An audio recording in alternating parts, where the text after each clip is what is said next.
and took off with the money.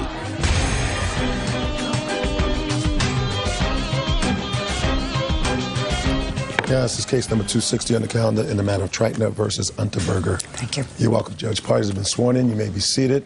Have a seat, sir. Ms. Treitner, the defendant is your daughter. Yes, ma'am. And you are suing her because, according to what I read, your daughter was riding in a car as a passenger. Who was driving? I was driving. And there was an accident. Yes. And your daughter was injured. Yes. She was under 18 at the time. Yes. And you decided, rather than going to trial, because I assume the other person was responsible? Yes. You settled her claim. That's correct. For a little over $4,000. Yes. She wasn't living with you at the time because your daughter has been in foster care for a good part of her adolescence. That's correct. And you sent her the check because there was a two-party check, and you instructed her to sign the back of the check, send it back to you, and you would give her some of the money. That's correct. And she kept the check and cashed it. Yes. And spent the money. Yes. So you want half the money back for her medical bills. That's correct. Okay. How old are you? I'm 19. When did you go into foster care? I went into foster care the 24th of May in 2002 is the official date. Who did you live with before that time? My mother. Had you been in foster care at any time from the age of 12 to 16? I went to foster care when I was 14 and I turned 15 in foster care. You have siblings? Yes. How old are they? My brother's 14. Does he live with your mother? Yes. Has he always lived with your mother? Yes. He was not in foster care? No. So I gather from what you tell me, you and your mother had a rocky relationship, which is why she put you in foster care. Correct. And you have remarried? Yes. Now, you took her out of foster care because you were going on a vacation or a trip? That's not exactly true. We asked them if she could go with us. It's not so much that we took her out, but it was more like a trial to see if she could come back home and live with us. And that's when the accident occurred? Yes. Tell me about the accident. When was it? It was June 14th, 2002. We were getting onto the Pennsylvania Turnpike, and there was an 18-wheeler in front of us stopped. I stopped. The person behind me stopped. The person behind him did not. When he hit that car hit us. It bounced back and hit us again. Jessica was on the driver's side back. I was driving. The car, when it hit that side twice. We at first declined care because she said she was fine. By the time we got to New Jersey, she was complaining of symptoms of a whiplash. We took her into the hospital, and she did have whiplash. Did the insurance company pay for the damage to your car? Yes. Whose insurance? The person that hit us. Did you sue on your behalf? No. Who else was in the car? My husband was in the car, and she was in the car, and my son was in the car. Anybody else injured besides your daughter? Not in our car. I don't know about the other people. Not in your car? Right. So what medical bills did you have for your daughter? We had medical bills from the hospital in New Jersey where she was seen, and a hospital bill from a lab, I think. It's in my paperwork. Well, I'd like to see it. This is the breakdown of where the money was supposed to go. It was for the radiologist. Everything else, Did you pay these bills? Yes. Let me see. I don't have the receipts. They were just paid for I think on my husband's credit card like 2 years ago, and we don't have the bill. Your Honor, I was in foster care, therefore Medicaid paid for the bills. I was unable to get a hold of Medicaid. I was unable to get a hold of the hospital, but I do have copies of my physical therapy that I went through. Payments, and also the highlighted section is Medicaid adjustment and Medicaid paid. Can I see it? We did not ask them to pay anything that Medicaid paid. Her physical therapy, anything that happened in the state of Ohio. I just need proof that you paid these bills. I don't have it. Well, that's unfortunate, because if she was in foster care, your daughter is absolutely right. If she was in foster care, then the state pays for any medical treatment that she had. That's true. However, regardless of whether her bills were paid or not, it says on there that she's supposed to get $2,000 only. The other $2,000 was supposed to be for her bills. I thought if they were already paid, I would not have to bring any more proof. I mean, it's to pay her bills. Let me ask you this question. Which one is it? Is it that you paid the bills, or you didn't pay the bills, but you felt as if $2,000 was supposed to be towards the bills, so you should be entitled to that? Which one was it? The bills were paid. By whom? I paid them, and my husband paid them. They're on his... All you have to do is show me. I can't. Listen to me, Miss Trentner. Even if you didn't pay and Medicaid paid, Only $2,000 of that $4,000 check was to go to your daughter, and you as her parent would be entitled to the other half. No, the other money was to pay the bills. She was only entitled to... Listen, I do not believe, madam, that... Stop playing with the paper. I do not believe that you paid the bills. I'm going to tell you why I don't believe that you paid the bills. First of all, you don't have any evidence that you paid the bills, and you don't look like an unintelligent woman. And if you're coming to court and saying, and your complaint says, half the money was to pay for the bills, that is your whole case. Your whole case is the bills. No, ma'am, that was not why I wanted to see the judge. Why I wanted to come was because when I sent Jessica the check, she forged my name and took any money, period. It's the fact that she forged my name or she had somebody forge the name on my check. Then what you're saying is it's not because you spent your own money out of your pocket to pay for her medical bills that you should be reimbursed for. You came to court and you wanted to see the judge because your daughter had forged your name and taken all the money. Ma'am, that is correct. However, all right. Can I say one more thing? Yeah. I don't care at this point about the $2,000 that is in dispute, whether you say I owe it or whatever. And you can keep the $2,000. I don't care. The dispute is she forged my name on the check. And? I would like her to have to pay for something that she's done wrong at least once in her life. Veronica Treichner says her daughter, Jessica Unterberger, forged her name on an insurance check and cashed it. Ms. Treichner, your daughter was under the age of 18 at the time you sent her this check, is that right? That is correct. And so she was still technically your responsibility? No, ma'am. Oh, she was She was your responsibility. You chose to abdicate that responsibility by putting her in foster care. Can I tell you why she was put in foster care? Sure. When she was about 12 or 13, she started to hit people, and she would not stop. We had her arrested at least twice for domestic violence before she was put out of my house. I told Ms. Treichner, is it normal for a child who's 12 years old to act out in that way? Yes. But You think it's normal for a child of 12 years old to act out in that way? No, I don't. Okay. So what did you as a parent do while she was living with you in order to try to get to the root of the problem as to why she was acting out in that way? We sent her to counseling. I went to counseling with her. We tried to take my mom to counseling. We tried to get my son to go. What do you mean you tried to take your mom to counseling? My mom lived with us, and she would not go to counseling. Well, was there a problem with your mother? There's many problems with my mother, Judge. Well, what was the problem with your mother and your daughter? What was the problem with your grandmother and you? The main thing was before we had moved in with my grandmother, because for the longest time it was just me, my brother, and my mom. And then we decided, because my mother was working all the times, and me and my brother were from babysitter to babysitter, that it was just easier for us to live with my grandmother so she could watch us. Before we moved in with my grandmother, everything was fine. We were kids. We were allowed to go hang out, play with our friends, whatever. We moved in with my grandmother, and all that stopped. My brother was still allowed to do whatever he wanted, and I was constantly on lockdown. I wasn't allowed to talk on the phone, wasn't allowed to go hang out. What do you mean you were on lockdown? I was in the house 24/7. I wasn't allowed to go hang out with my friends. I wasn't allowed to go do anything school-related. You mean your grandmother was strict with you? Yes. Okay. And you tried to get your mother to go to counseling? Correct.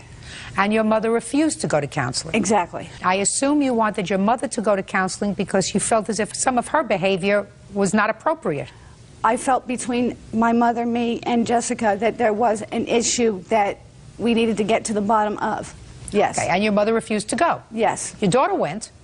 Yes. You went? Yes. She's 12. Actually, she was a little bit older. She's 13. She's 14. I understand that you were a single mother and you had 2 children, but you put your daughter in a situation that you acknowledge was not the best situation for her with your mother, with somebody who refused to address any problems that there were, and you responded to that when your daughter started to act out, which I'm sure she acknowledges was inappropriate, inappropriate behavior, but she started to act out. Your response was, instead of moving out of your mother's house, you put her in foster care. That's not exactly true. My mom lived with us because she could not work.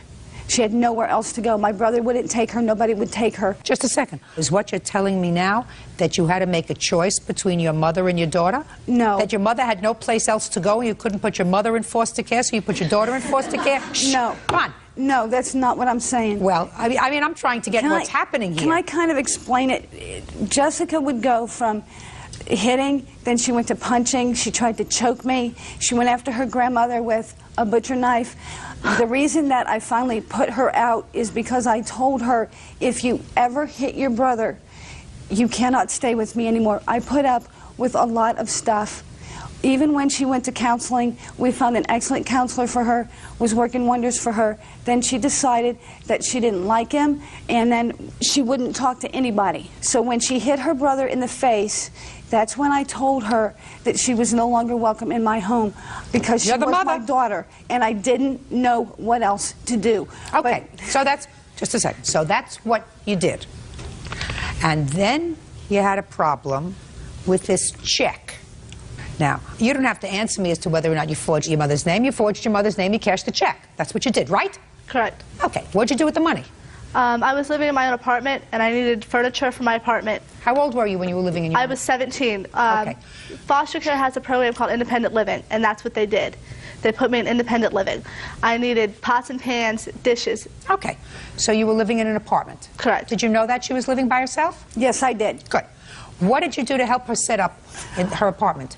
When she set up in her own apartment, we were already in New Jersey. I didn't ask you where you were. I said, what did you do to help her set up in her own apartment? When she called me, I asked her if she needed anything. She told me no, she was fine. So the answer that you're telling me is you did nothing for her to set her up in her own apartment at age 17. I asked her if she needed... Right, that's correct. Judge Judy continues in a moment. What she's telling you she does for a living is not what she does for a living. Well, tell me what she does for a living. She has tried to sue the state of New York twice. Suing the city of New York is not a living. She lied about what she did for a living. Yes, she did. You tell me what she does for a living. Real cases, real people. Judge Judy. Veronica Treitner says her daughter, Jessica Unterberger, stole her share of an insurance settlement. Okay. So she says she needed furniture and pots and pans, and she needed some money. Were you working? Yes. What kind of work were you doing? I was working at a pizza parlor. Are you still working there? No, that was in Ohio. I currently live in New York now. And what do you do in New York? During the summer season, I'm a soccer referee, and right now I'm working as a waitress. Where? At a restaurant on the east side. You live alone? Yes. That's a hesitant yes. Because I'm living in a room in a house. There's other people in the house, but it's my room. So you rent a room? Yes. What's your rent? $120 a week. And how long have you lived there? I've lived in this particular place for about 2 weeks now. Prior to that, where were you living? I was living in Ridgewood in another one room, and I was paying $90 a week there, and I lived there for 3 months. And before that, I was living with my fiance's parents. And that didn't work out? No. So from the time you were 17 until now, you've taken care of yourself? Correct. You got my drift. I don't understand why you want to believe her, because what she's telling you is not true. Just a second. I'm asking you, is you're her mother? That's correct. From the time she was 17 until today, other than this $2,000, how much money have you given your daughter? None, because I did not know where she was. Now you know where she was. Whether you know where she was or you don't know where she was, you've given her nothing, and she's managed to support herself. If that's what you want to call it.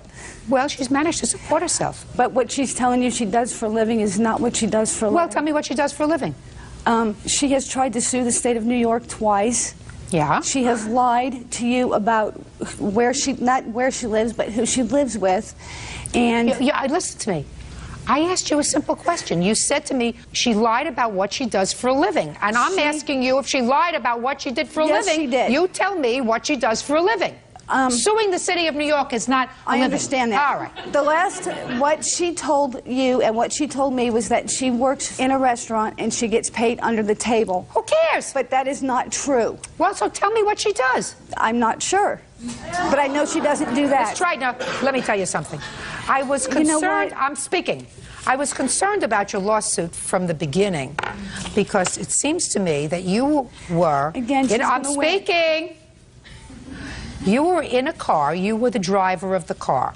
Your minor daughter was injured in an accident that, according to you, and I have no reason to doubt you, was not your fault.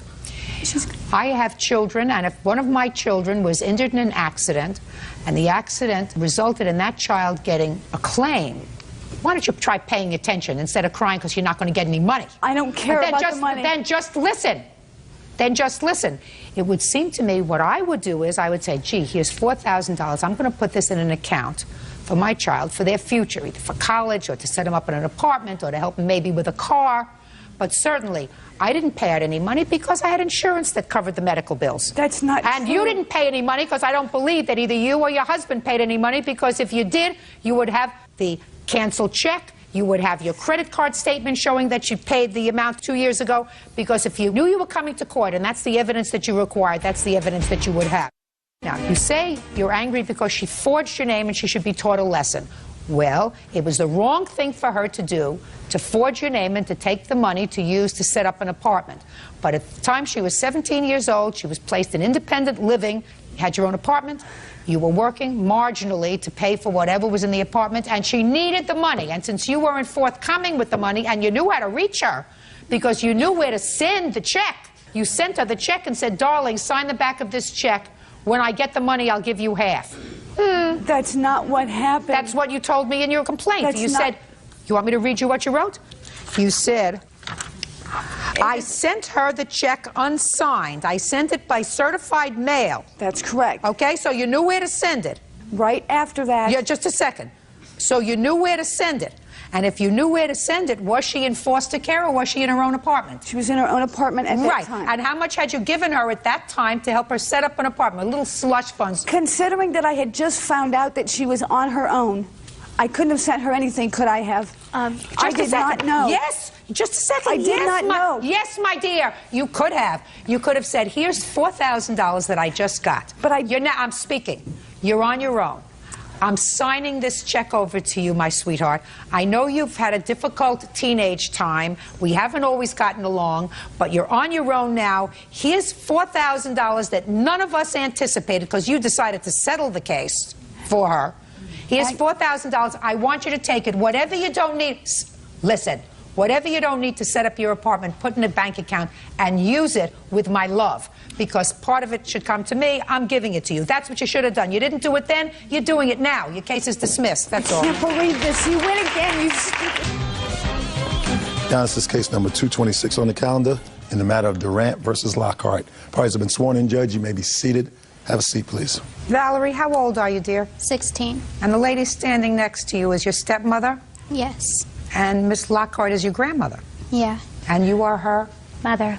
All right, let's see where the story starts. I gather that you were living with your mother at some point. Then you and your mother had some sort of a falling out and you went to live with your grandmother. No, Your Honor. I was living with my dad and my stepmother. In 2003 is when I moved in with my grandmother. Is that because you had a falling out with either your father or your stepmother? It was because I was having trouble in school. And whatever. You were having difficulty. Yeah. So you went to live with your grandma. And while you were living with your grandmother, according to your complaint, your mother was sending some money to put away for a class ring. Yes. And then when you left your grandma's house in May of 2004, your grandma kept the money. Yes. So you're suing her for the money that your mother had sent for you for your class ring. Yes. Some of that money was also from my dad. It was my birthday money. Your grandma says that she did get the money. Your mother told her to keep the money to cover some other expenses that she had. So I have a few questions. How long has Valerie lived with you but for the time she was with her grandmother? 2 years, approximately. And how long have you been married to her father? Approximately 2 years, 2 to 3 years. Step up. Your last name is? Mine is Keel. Ms. Keel, did you send your daughter money? Yes, I did. And when you sent her the money, did you send it directly to her? No, I did not. Who did you send it to? I sent it to my mother to be held for a ring. You sent your mother the letter, and in the letter there was cash or a check? There was cash. And the cash was given directly to your mother? Yes, always. Is that right? Yes. So the money never came to you? No, but it was meant for my class ring. They both knew that. Valerie, this is the situation. If your mother sent the money to you, and you in turn said to your grandmother, I want you to hold this for me, then she's just acting like a piggy bank. Do you understand? The $200 that my dad and my stepmom Teresa had given to me, I went up to Iowa and they had given me $200, and that was given straight to me. And Okay. then I gave it to her. Fine. So then let's not talk about the money that your mother sent to your grandmother. Let's talk about the money that your father and your stepmother gave to you. How much money did Valerie personally hand you and say, Grandma, will you hold this for me for my class ring? She gave me money, and I don't know exactly how much, to hold for me so we could start her a savings account. So you don't remember how much that was? I do know one amount. When her dad brought her back to my house, she spent the week of her birthday in Iowa, and so whatever they gave her up there, I'm not sure. The only money that I know that was given her, because I was standing there at the time, is when her dad brought her home. The stepmother stayed in the vehicle. He came in with Valerie, and in Valerie's bedroom, he said, Valerie, here is $100. Do not tell Teresa. And we were going to start a savings account with all the money that she had received for her birthday. And how much was that? I know the $100 there. Her grandmother from Iowa had given her like I think $20, which I guess Valerie thinks that I took the money out of the mailbox, but she was in Iowa the whole week. How much money did your father give you? My father and my stepmom gave me $200, and that $200 was given to me in Iowa. Okay. And how much did you give your grandmother to hold for you? I gave her $200. She knew that it was for class ring. It really doesn't make any difference what it's for. You say class ring, she says savings account. It doesn't make any difference. Did you put that money away for her? No, she took it back. When and did she spent it. When did she take it back? It was probably 2 weeks, and it was not all at once. She kept saying things that she wanted. Then her boyfriend's birthday came up. So she, I gave her money a little bit at a time out of this money that I was holding just in my purse for her to start a savings account. I wanted her to start a savings account. Well, what did she say to you, for instance, when it was her boyfriend's birthday? She wanted to get him a gift. So what did she say to you? She said, Grandma, I need money out of the envelope. So she knew that the envelope in your purse was the money that she had given you? For savings account. Okay. Which we never started. Did you say to your grandma, when you needed a present for your boyfriend, I need money from the envelope? Yes, Your Honor. We had 2 envelopes. One was marked class ring, and one was marked savings account. She had told me that we wasn't going to start a savings account. So I did take money out of the savings account. There was 2 envelopes. I did take the money out of the savings account one. We're not talking about class ring, my dear. Listen to me very carefully. I want you to clearly understand. The money that your mother sent directly to your grandmother is not yours. Got it? Yeah. The money that your father and stepmother gave you as a gift for your birthday was yours. Your grandmother says that you wanted things, money for presents for your boyfriend for his birthday, money for things that you saw that you wanted, and over the course of time, you went into, not you personally, but you said, Grandma, I want the money from that envelope. And you acknowledge that that's true. Now, how much did you take out for things that you wanted? You don't understand. There was 2 envelopes. One was for the class ring, one was for the savings account. There was $400 in the class ring one. 200 of that my dad had given me, and my stepmom Teresa. There was another envelope because I just had my birthday, and I had got money from other family members and other friends. How much? I'm not exactly sure how much was in that one. I couldn't even give a guess for that money. But yes, I did take that money back. I assume you had difficulty with your father? Yes. You still having difficulty with your father? No. Do you live with your father? Yes. Is that right? Yes. Where is he? He works constantly. He works from the time daybreaks come till the time nighttime comes. That's why I have guardianship of Valerie, and I'm raising her. Nobody has time for her. You mean you individually without her father, and you share a home with her father? He works all the time. I don't care if he works all the time. That's what fathers sometimes do. They work all the time. So I don't understand why you would have guardianship of her. Because I'm the one that takes care of her, takes her back and forth to school, takes her to counseling. She sees a psychologist. She's the only one out of my parents that would take care of me. Something that is very peculiar to me. Judge Judy continues in a moment. Why did you leave your grandmother's house? She had called the police on me. I can't believe that a grandma would do that. You think that she's trying to be vicious and mean to you? Yes. And later today, After she overpowered you and got out of the car and managed to crawl up the hood of the car and she's on the windshield, weren't you worried that something would happen to Jackie? I was watching her. You were watching her crawl up on the hood of the car. real cases, real people. Judge Judy. 16-year-old Valerie Durant says her grandmother, Jan Lockhart, won't return money she gave her to hold. Now, what did you... Go ahead. Can I just please say something? I had Valerie for a year and a half. I went up there Christmas to get her. She had been kicked out of the home by her father and her stepmother. I assume. She walked up a highway carrying bags when she was 14 years old. I assume. I have a statement from the counselor that I took her to that plainly states the very things that Valerie said herself about her relationship with her father and them kicking her out. I have that. I assume that she and I came went to up live there with you with for that reason. The best of intentions. She wasn't going to school. She was allowed to smoke on the conditions she smoked in the den by the fireplace. She was given wine coolers. Now, this is what I'm told by Valerie. Okay. Why did she leave your house? She left my home because it started with her boyfriend. I went to her room, and the reason I have this class ring receipt is because it was in her room, in her hope chest, which I have a letter from Valerie stating that, also stating that she doesn't know how much money there was. I mean, it's just, this is where I paid the $50 down on the class ring.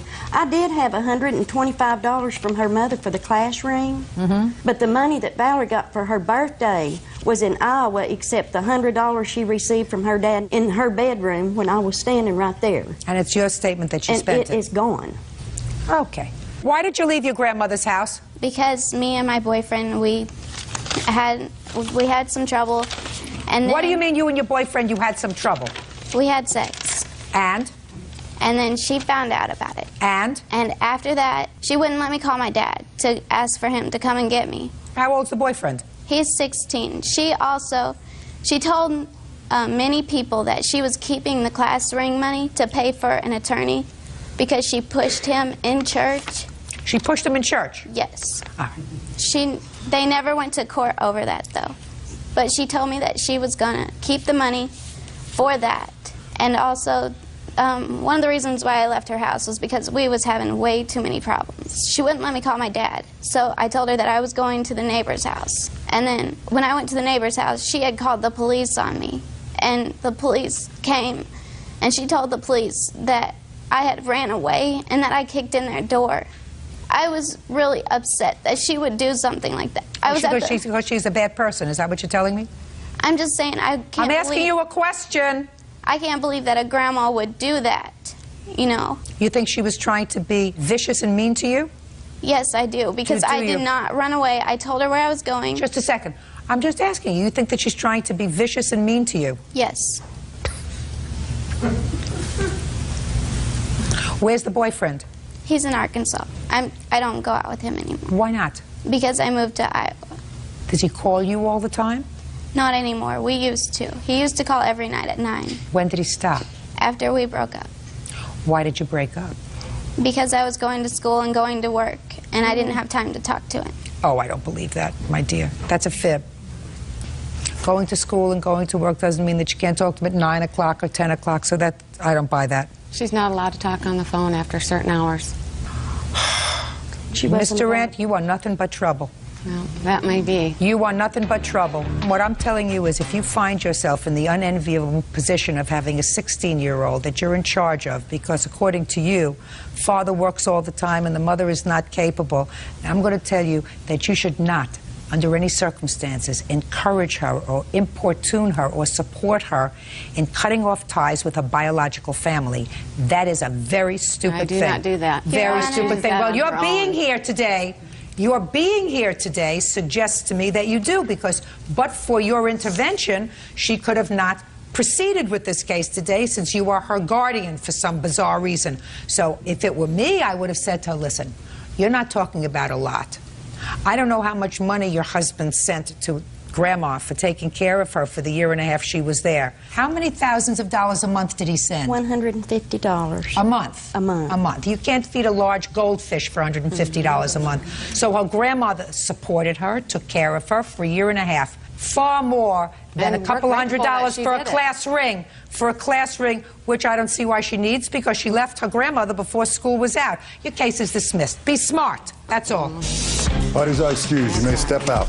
It wasn't the $350. It wasn't about the money. She has got to learn lessons in her life. I was just wanting her to feel what she did to me, you know, That you suffer the consequences for your actions. of her lying and stealing from her own granddaughter. With the parental guidance that she has at this time, I hope that her conscience gets to her. I don't know what's going to happen. I think it's very sad.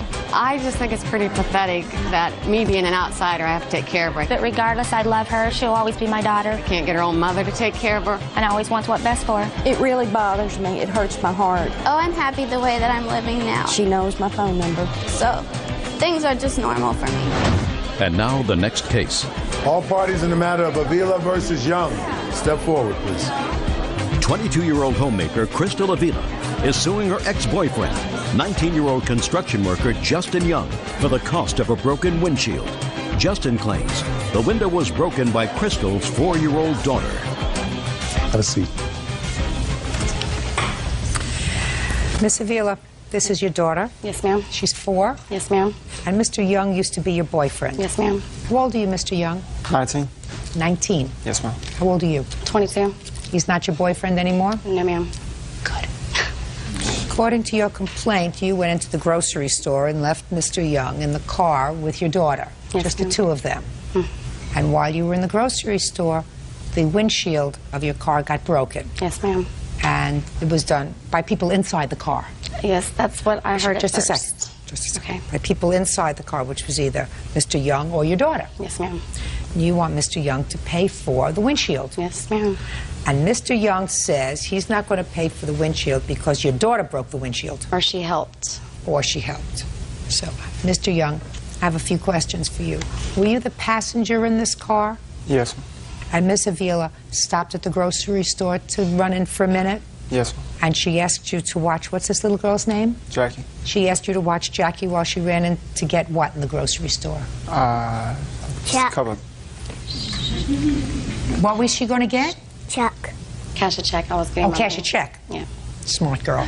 Now, you want to tell me how the windshield got broken while she wasn't in the car and you were babysitting?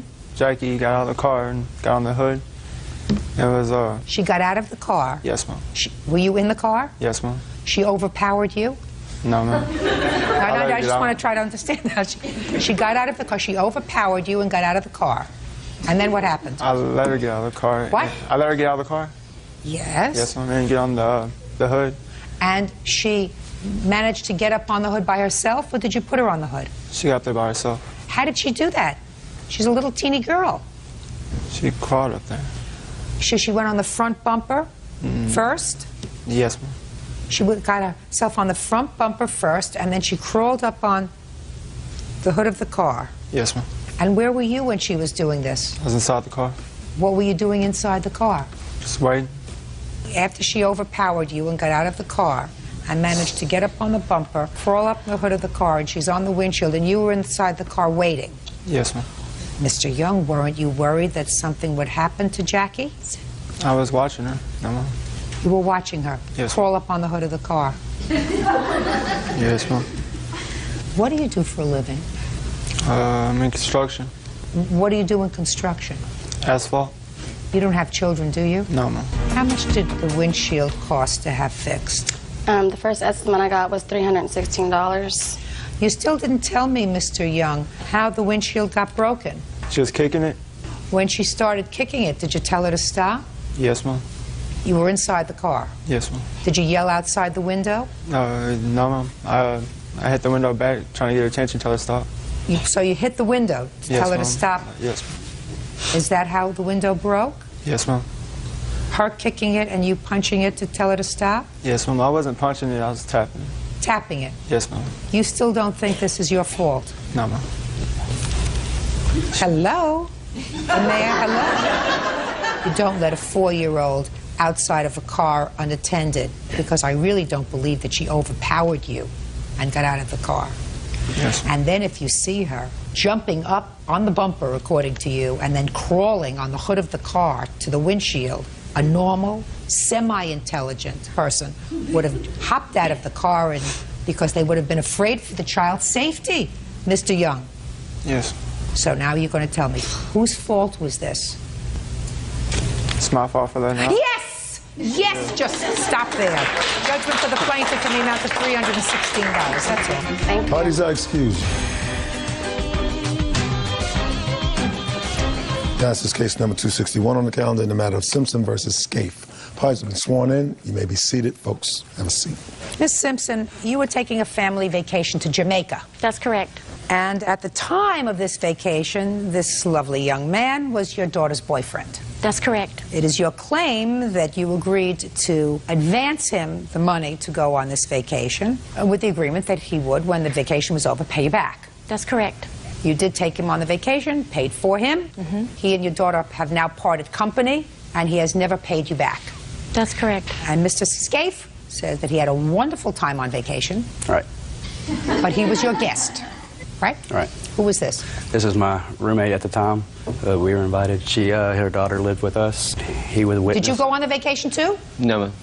Just he went. Yes, me. You didn't want to go to Jamaica? I wanted to, but she wouldn't pay for me. Oh, step up. Tell me your name. Justin Runyon. How old are you, Justin? 23. And you were living with Kyle and Natalie. Natalie. She lived with us, actually. So tell me, Justin, when was this trip? I think it was like May of last year. And Natalie told you about the trip? Yes, ma'am. She came over to our house and was all excited and said that... Look at me. No, look at me. She told Kyle that he could go with them for free. She did? Yes, ma'am. She said, oh, you can come with us and you can come for free. Yes, ma'am. And didn't you say, can't I go for free too? I joked around about it, but... Well, tell me how you joked around about it. Well, Natalie... Come on, tell me what you said. You remember exactly that she said, please, I want you to come to Jamaica. You can go for free. So if you remember that so clearly, I want you to tell me what it is that she said to you and what you said to her. Think carefully. Natalie told Kyle that he could go for free, and Kyle's like, well, are you sure about that? And she's like, even if we break up, you don't ever have to pay my mom back.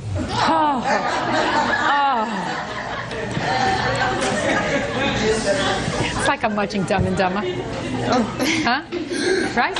Don't you love it? I'm just trying to figure out which one is Jim Carrey. Yeah, so you're right. Me too. All right, Justin. Thank you very much. You've been most enlightening. You may sit down now. It's like shooting fish in a barrel. It's incredible. Wonderful. It's just wonderful. I don't even need a good night's sleep. Okay. Now, Kyle. Yes, ma'am. Last year, what were you doing to support yourself? I was a bartender. Were you working full-time? Yes, ma'am.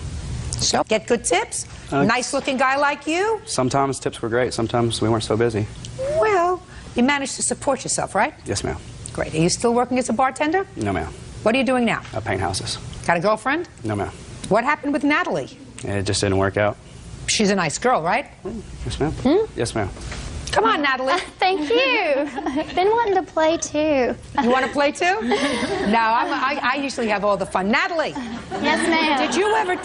Did you ever tell Kyle in Justin's presence? Let's see if I can repeat that exactly. I want you to listen to me carefully, Justin, to make sure that I'm going to repeat it pretty much as you told me. That you wanted to take Kyle on a trip to Jamaica for free. He doesn't have to pay for anything. And even if you break up, he doesn't have to pay your mother back. That's what you told me, right? Yes, ma'am. No, ma'am, I did not. Tell me about the trip to Jamaica, Natalie. We had a great time. Good. Originally, my mother and myself and her best friend were scheduled to go on a trip. Kyle and I got a little serious, and he hinted around a lot. He would have liked to go. I didn't really mind that Kyle went. I mean, I was actually looking forward to him being there. I knew he did not have that kind of money, and neither did I, honestly. So when I ran it past Mom, I said, Mom, Kyle's kind of after me. He really kind of wants to go. You know, is there something we can do, whatever?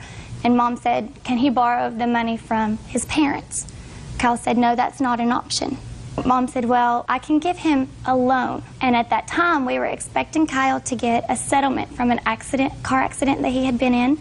And everything we did revolved around that settlement. Utility bills, cell phones, anything. He kept going back to that. So he kept hoping to get this settlement check. Yes, ma'am, he did. And in addition, when you asked him what happened with Natalie, you should ask him about his financial priorities and where his responsibilities are. Well, why don't you tell me? They're nowhere. They're video games, predominantly.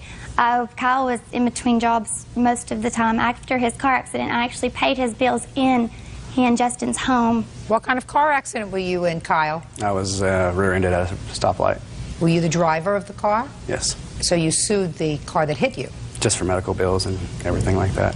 Kyle, did you sue through an attorney? Yes, ma'am. An attorney doesn't sue just for medical bills, Kyle. Attorney sues for pain and suffering, for your injuries, and to reimburse the company that paid your medical bills, right? Yes, ma'am. Did you ever get a settlement? It's in litigation. Look at me! It's in litigation right now. So you haven't gotten the settlement yet? No, ma'am. So what you were doing is really you were counting your chickens before they were hatched? No, ma'am. Ah, okay. So what kind of an arrangement, Natalie, did you make with Kyle for the trip? Originally, I said, my mother will pay for you to go on the trip. However, we need to pay her $50 to $100 a month until you receive that settlement, assuming that it was going to be within the duration of the relationship, which I quickly realized that that wasn't going to be the case. All right, Kyle. Yes, ma'am. How much did you give Miss Simpson towards the trip? Nothing. As far as I knew, it was a gift. Listen to me. Just answer my question. How much did you give her? I haven't given anything. Well, see, that is confusing to me. Judge Judy continues in a moment. I have one of him climbing a palm tree. Oh, let me jumped see. on the banana boat. Oh, I want to see. The insurance company that's handling his lawsuit with his lawyers that's been pending for ages is certainly going to want to see these pictures. And later today, she said you advertised for a new, never been worn chicken suit. New, never been worn chicken suit. This wasn't something you planned on wearing, I assume.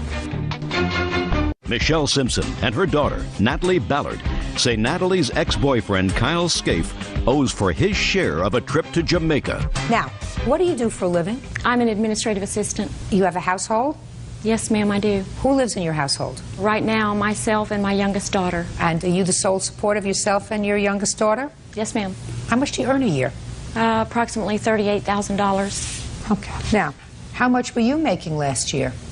Under $20,000 a year. So you made a little more than half of what the plaintiff made, is that right? Probably. Right. And you only had to support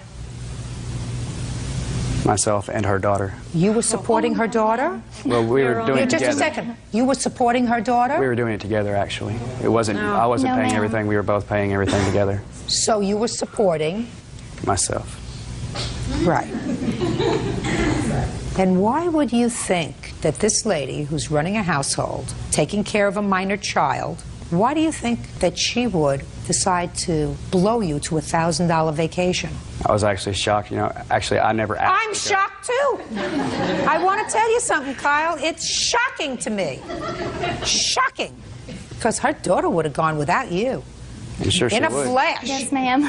In a flash, she would have gone without you for a week, gotten a nice tan, come back, shown you pictures, and said, I had a great old time. Yes, ma'am. Probably. You don't want to be a bum, do you, Kyle? I wasn't. I never asked. No, you don't. Listen to me. You don't want to be a bum, do you? No, ma'am. You don't want to take things that should really be better spent on a child. Of course not. For you to go on a vacation, do you? Well, I was invited to go on a vacation, and it sounded like a good idea. I don't believe that, sir. Well, that's the way it happened. I don't believe that, sir. I believe that she advanced the money, and I believe she gave you a lot of latitude to pay it off because, you know, you were expecting some windfall from some bogus accident that hasn't come through yet. And you, like any other 21-year-old, are living in a fantasy world that you're going to turn out to be a millionaire because somebody rear-ended you even though you're not injured. He's going to be sorry he came here.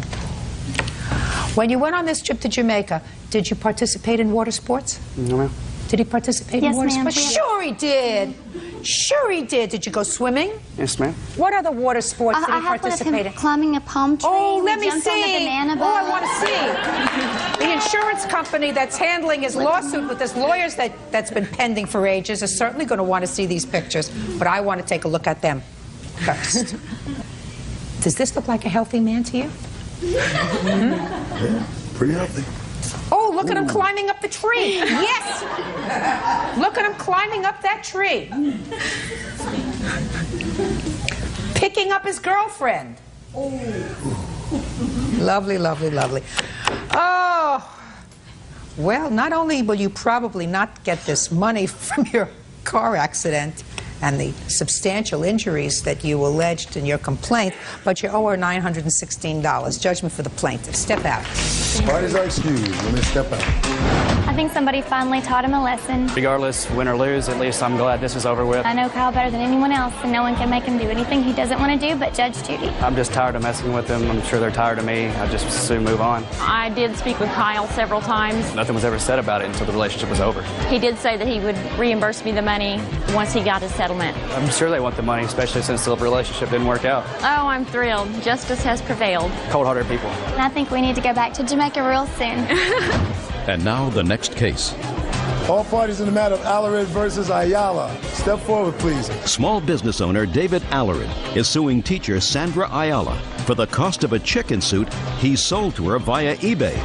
Sandra says the suit was supposed to be brand new, but instead it was old and dirty. Mr. Alarid, you advertised this chicken costume on eBay. Yes, ma'am. The defendant purchased it and then somehow paid for it with his PayPal or pen pal, I don't know, something, pal, that I don't quite understand. But the bottom line is she canceled the payment that she made to you and she kept the chicken suit. Okay, so $154 was the amount of the purchase plus shipping, and you want $2,650 for the price of the chicken suit plus your aggravation. Yes, ma'am. That's a lot of aggravation, Mr. Alarid. And Miss Ayala says she purchased this as a result of an ad that you placed on eBay, and she said you advertised for a new, never been worn chicken suit. New, never been worn chicken suit.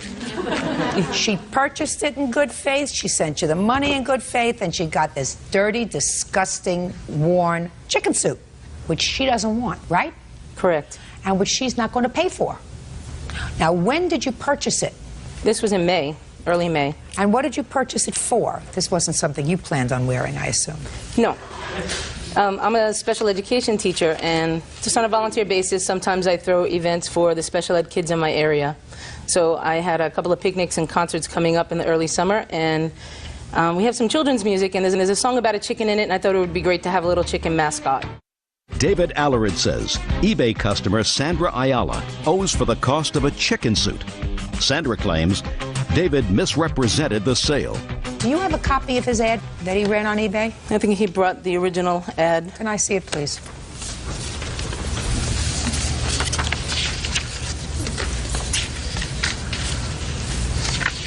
Okay, here we go. New, never worn, deluxe adult chicken mascot costume. And is this the way it came? This is the way it came. Can I see it, please, Byrd? Sure. Come on, have a little bit of a sense of humor, babe. And bring the feet with the shoe prints. Name is Byrd. I take it kind of personal. We've known each other a long time. Listen, this has been worn, Mr. Alarid. Yes, ma'am. So, how come you sold something that had been worn to her as brand new, never worn? Well, when it was shipped, it was brand new, never worn. It was sold 5 months ago. Okay, let me see.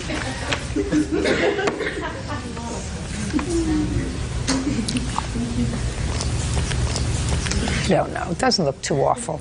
You bought it in May what? I think the date was May 8th. It was May 8th. Excuse me a minute. Who gets it?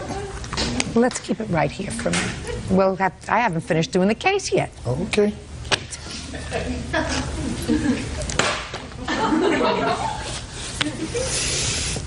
May 8th.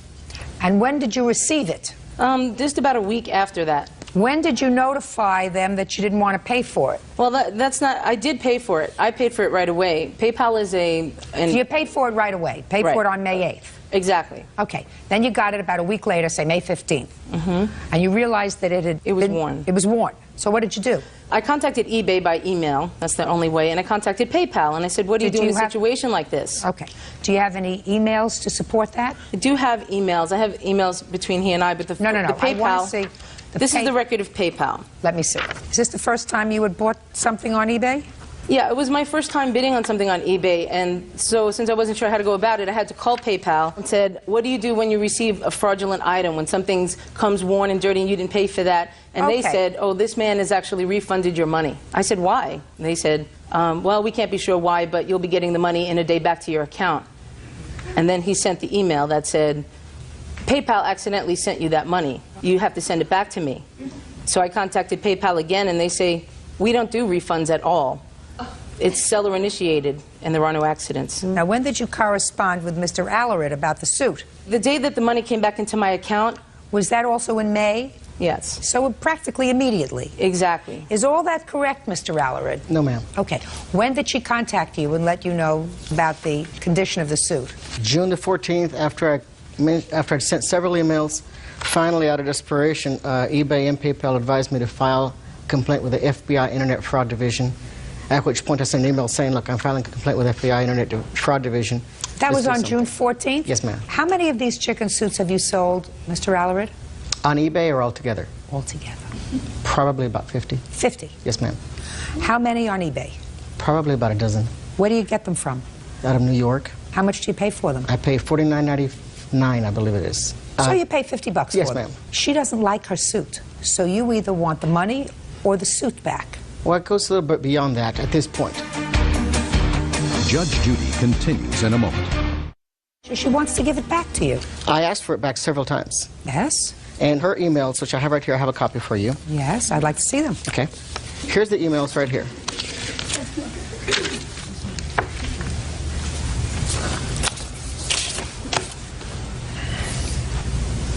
Well, she told you right away, sir.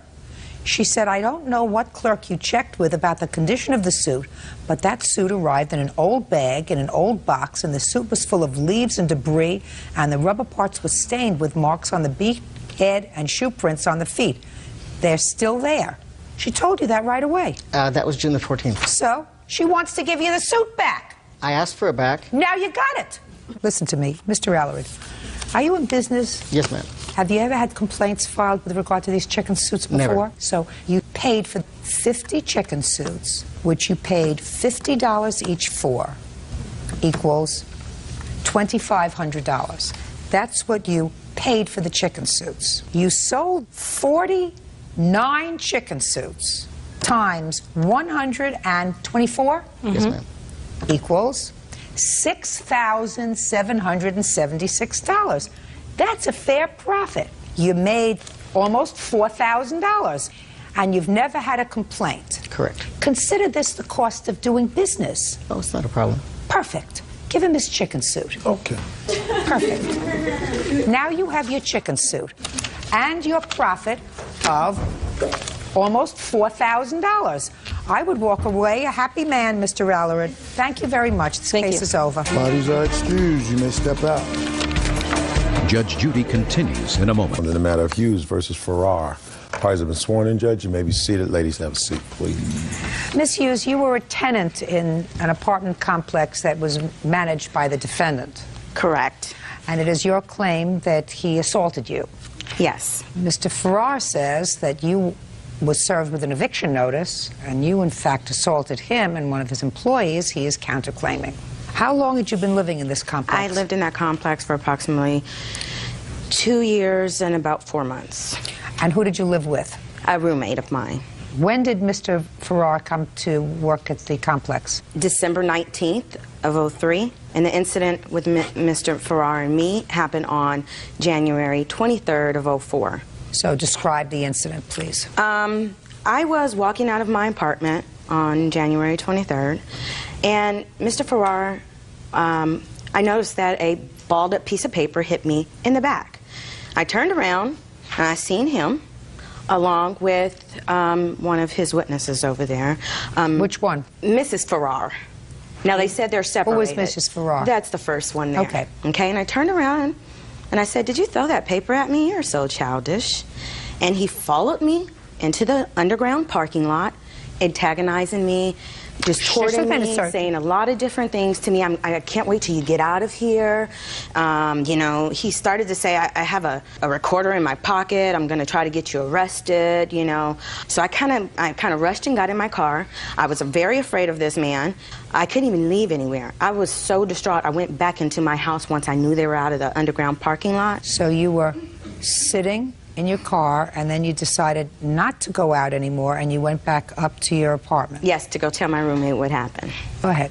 I went to go walk my dog. A lady out of the office came out and said, "Are you supposed to be walking your dog up front? What are you doing up here?" And 5 minutes later, out of nowhere, this gentleman came and placed me into this chokehold. You mean he just came out of nowhere? He came out of nowhere. I did not see him coming. That's the whole thing about it. I didn't have an opportunity to even touch him with my pinky if I wanted to. Okay, so he came up from behind you. He came up from, yes, from the came up from behind you and placed you in a chokehold. Yes. What happened next? Ma'am, he had me so tight. I was in and out of consciousness. I remember being slammed onto the floor. I remember that woman right there, Mrs. Farrar, kicking my keys, kicking my shoes because my shoes fell off, and he's screaming penal codes, telling her to go call the police. She needs to get arrested for this or that and the other.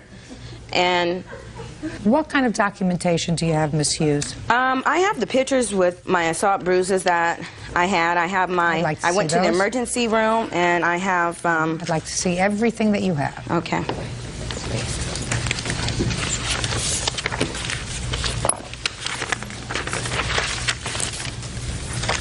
Gotcha.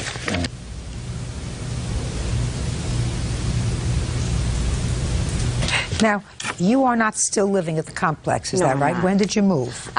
3 days after that incident on 123. Had you been previously served with an eviction notice? Yes. When? November, the beginning of November. November of 2003. Yes. Prior to him beginning employment there, you were served with an eviction notice for what? Payment due. You had not paid rent? Correct. How long had you not paid rent? It was 2 months, actually. Any reason why you didn't pay rent? Well, my roommate could not come up with her half. Her mother just died. She was going through a lot of financial problems, and I could not fork her half of the rent. So you didn't pay anything? No, they would not accept any partial payments, ma'am. Well, you could have paid if in October you didn't pay your half. In November, you could have paid your half of November and your half of October. That would have been a whole month. Yeah, that's true. So you decided if your roommate couldn't pay anything, you weren't going to pay anything either. Is that right? Basically. Basically. Okay. All right, Mr. Farrar, let me hear your version of these events, sir. Well, she's right. We did go down into the garage, and I was with Norma. Who's Norma? Norma is my former wife and now an employee. We were married 20 years ago. And I already had an altercation with her about a week before that. What kind of an altercation? About 8 policemen were coming out of her apartment, and I went over to the apartment to find out what had happened. And she lit a cigarette. She said, "It's none of your business," and threw it in my face. And then her roommate pulled her back in and shut the door. Don't speak. Don't pulled speak. her back in and shut the door. So I checked with some of the fellows in the police department to find out what had been going on in that apartment, and I found out that there was a numerous calls there, something like 41 calls in 2 years. You have the log of those calls? I do. I have what were the calls for, Miss Hughes? Oh, I'd like to see him myself, ma'am.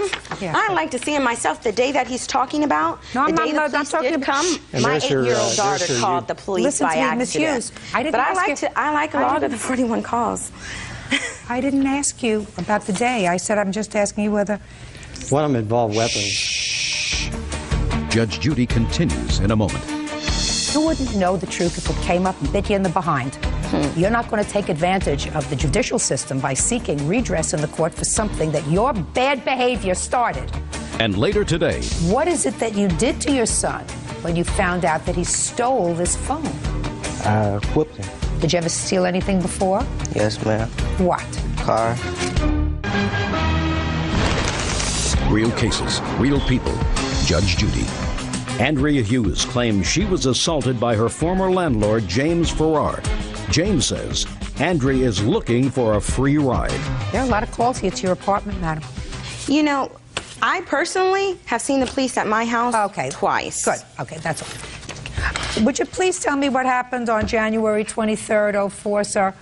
You and your wife followed her down to the garage for any particular ex-wife, for any particular reason? Yeah, I was going down there to look at some work being done on the elevators. We had the elevators remodeled. They were in bad shape. And her car was to the right. I was going to the left. She got in the car and she opened the trunk, or she got to the trunk area, opened the trunk, and started throwing stuff out into the garage area. And then, of course, there was a lot of bad, blistering language going on at the time in reference to my previous marriage with Norma. She got in her car and peeled out, went out the gate. That's the last I saw of her.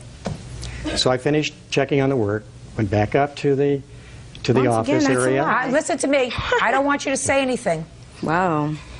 I went back over to the other garage where the manager at that time, Stellar On, was. We were waiting for her to come. So Stellar pulls in, maybe 10 minutes after she left, not even that.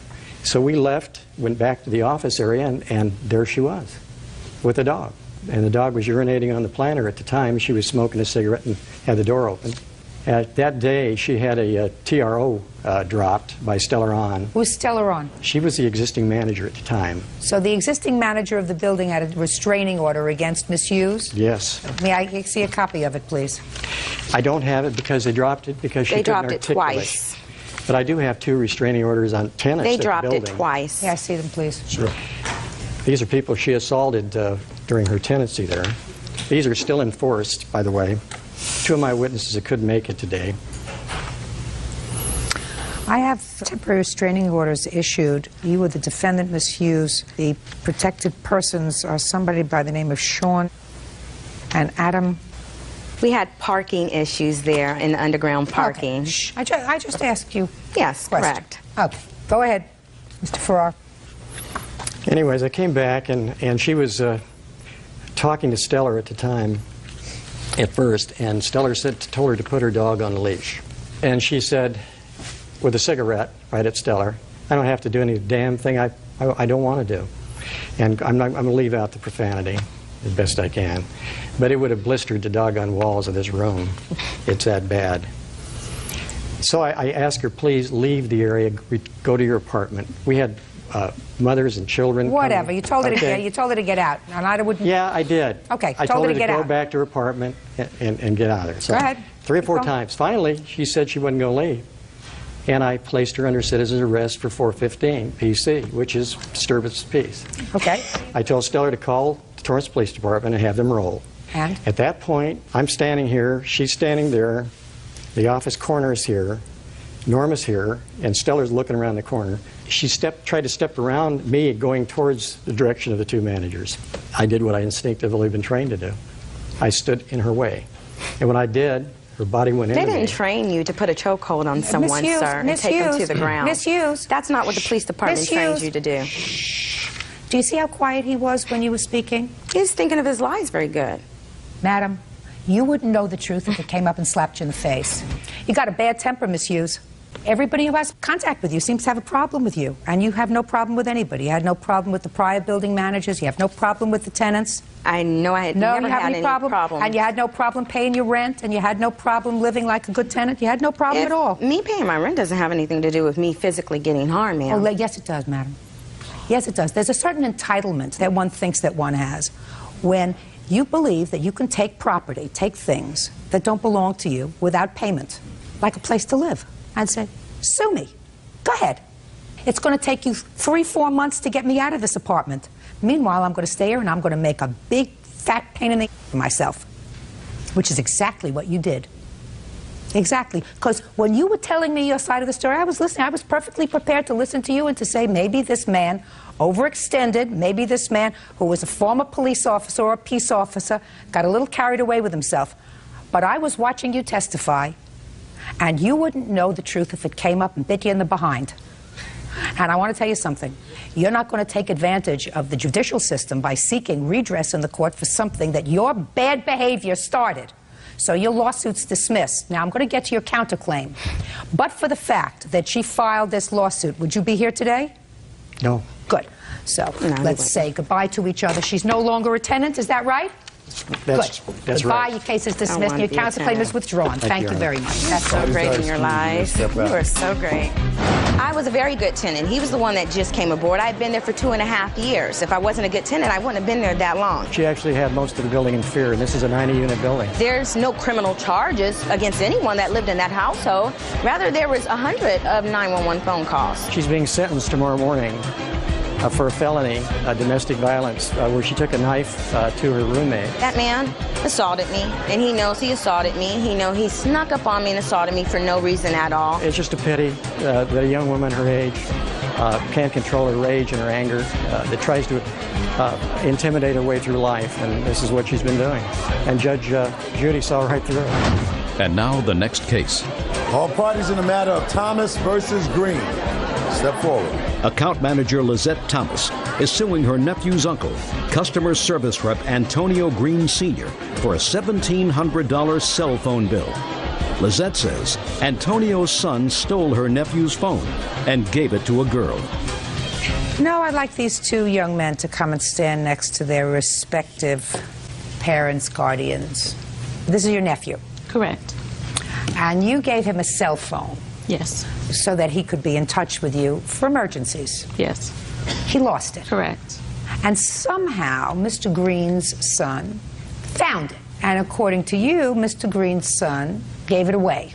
Yes. And whoever he gave it away to had a very big mouth. And you got a phone bill for how much?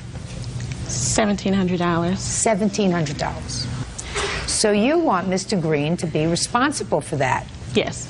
Mr. Green says, I didn't use the cell phone. My son didn't use the cell phone. Why should he be responsible? Yeah. Right? Yes. When did your aunt give you the cell phone? Late July. And why did she give you the cell phone? For emergencies. How long did you have it? About a month. Until late August? Yes. And what happened to it? I gave it to my coach. We went to a game, and I asked him to hold it, and I left it with him, and we all left. So what did you do? I called him and asked him, did he have it? He said yes. I asked him, could he hold it for me? He said yes. When did you go and get it from him? I didn't. Oh, why not? Because I thought if I told my parents, they were going to think I was irresponsible. That doesn't make sense, what you just said to me. Could you get there by bus? Yes. So why didn't you run right over and get it? I wasn't thinking that time. Right. You weren't thinking. Now, what's your first name? Antonio. Antonio, how did you get this phone? I found it in the coach bag and I gave it to this girl trying to impress her. Just, okay. Don't go through. We have to do this slowly because I have to get things step by step. You found it in the coach's bag when? Around late August, around the 28th, during the 1st of September. When you say you found it in the coach's bag, what were you doing in the coach's bag?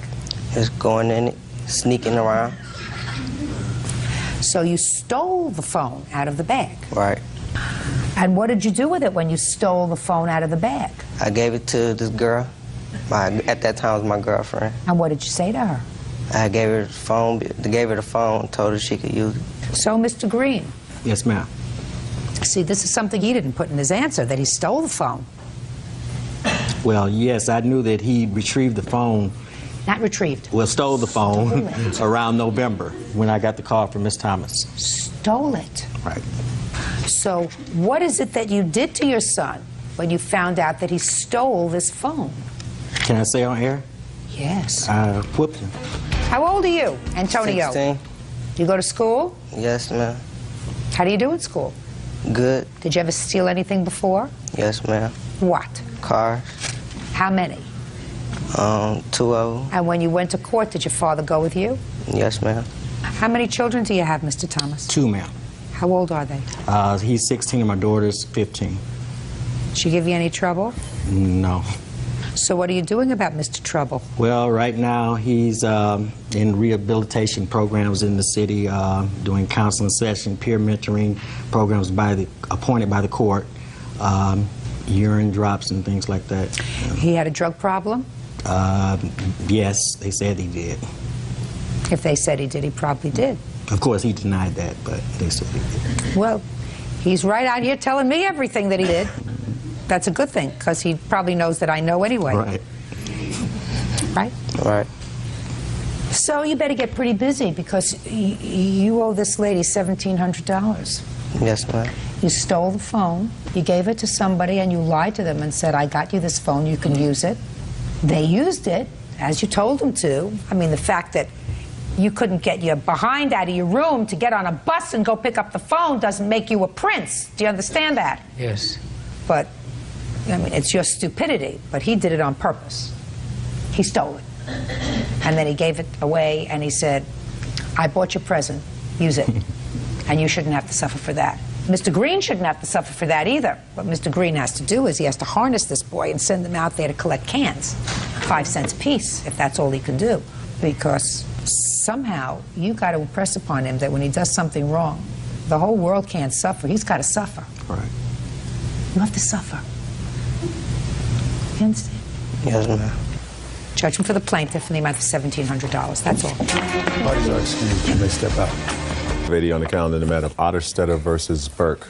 Parties have been sworn in. You may be seated. Ma'am, have a seat. He used to be your boyfriend. Correct. And well over a year ago, you claim a loan to him to bail him out of jail and for an attorney. Yes, ma'am. After he didn't pay you back for the loan, you decided to move into an apartment with him and signed a lease. You were there for several months. According to you, he assaulted you. Yes, ma'am. He was put out of the house. Don't laugh. I didn't assault her. She assaulted me. Don't laugh. Anyway, he was put out of the house, and you want him to pay his half of the rent for the entire lease. Yes, ma'am. Mr. Burke says that you put a restraining order on him. He was not permitted to go back to the house, so he's not going to pay for an apartment that he can't live in. And with regard to the bail was a gift because you wanted him out of jail. And the attorney's fees, he really paid for because you deposited all his money into a joint checking account, and he gave you his salary and put it in a joint checking account. So Not joint, just hers. Hers. You gave her money from your job? Yes, ma'am. Okay. When did you sign this lease? Which one?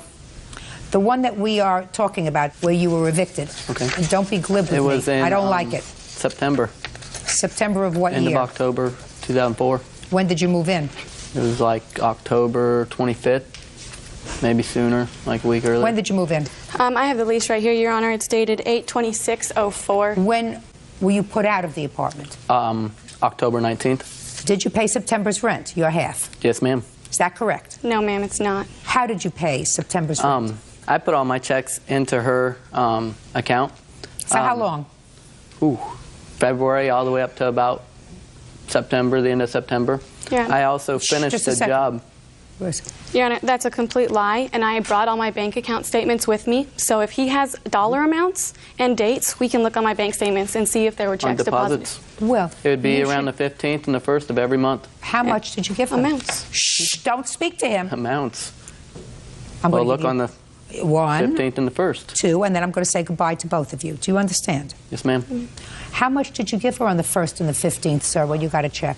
About $400 on the 1st, and then be another $400 on the 15th. Let me see your bank statement.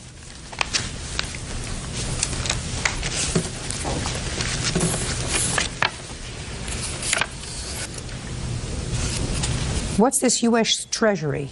I am an employee of the government. National Guard. Bed Bath & Beyond payroll. I was also employed there. Who did you work for, sir?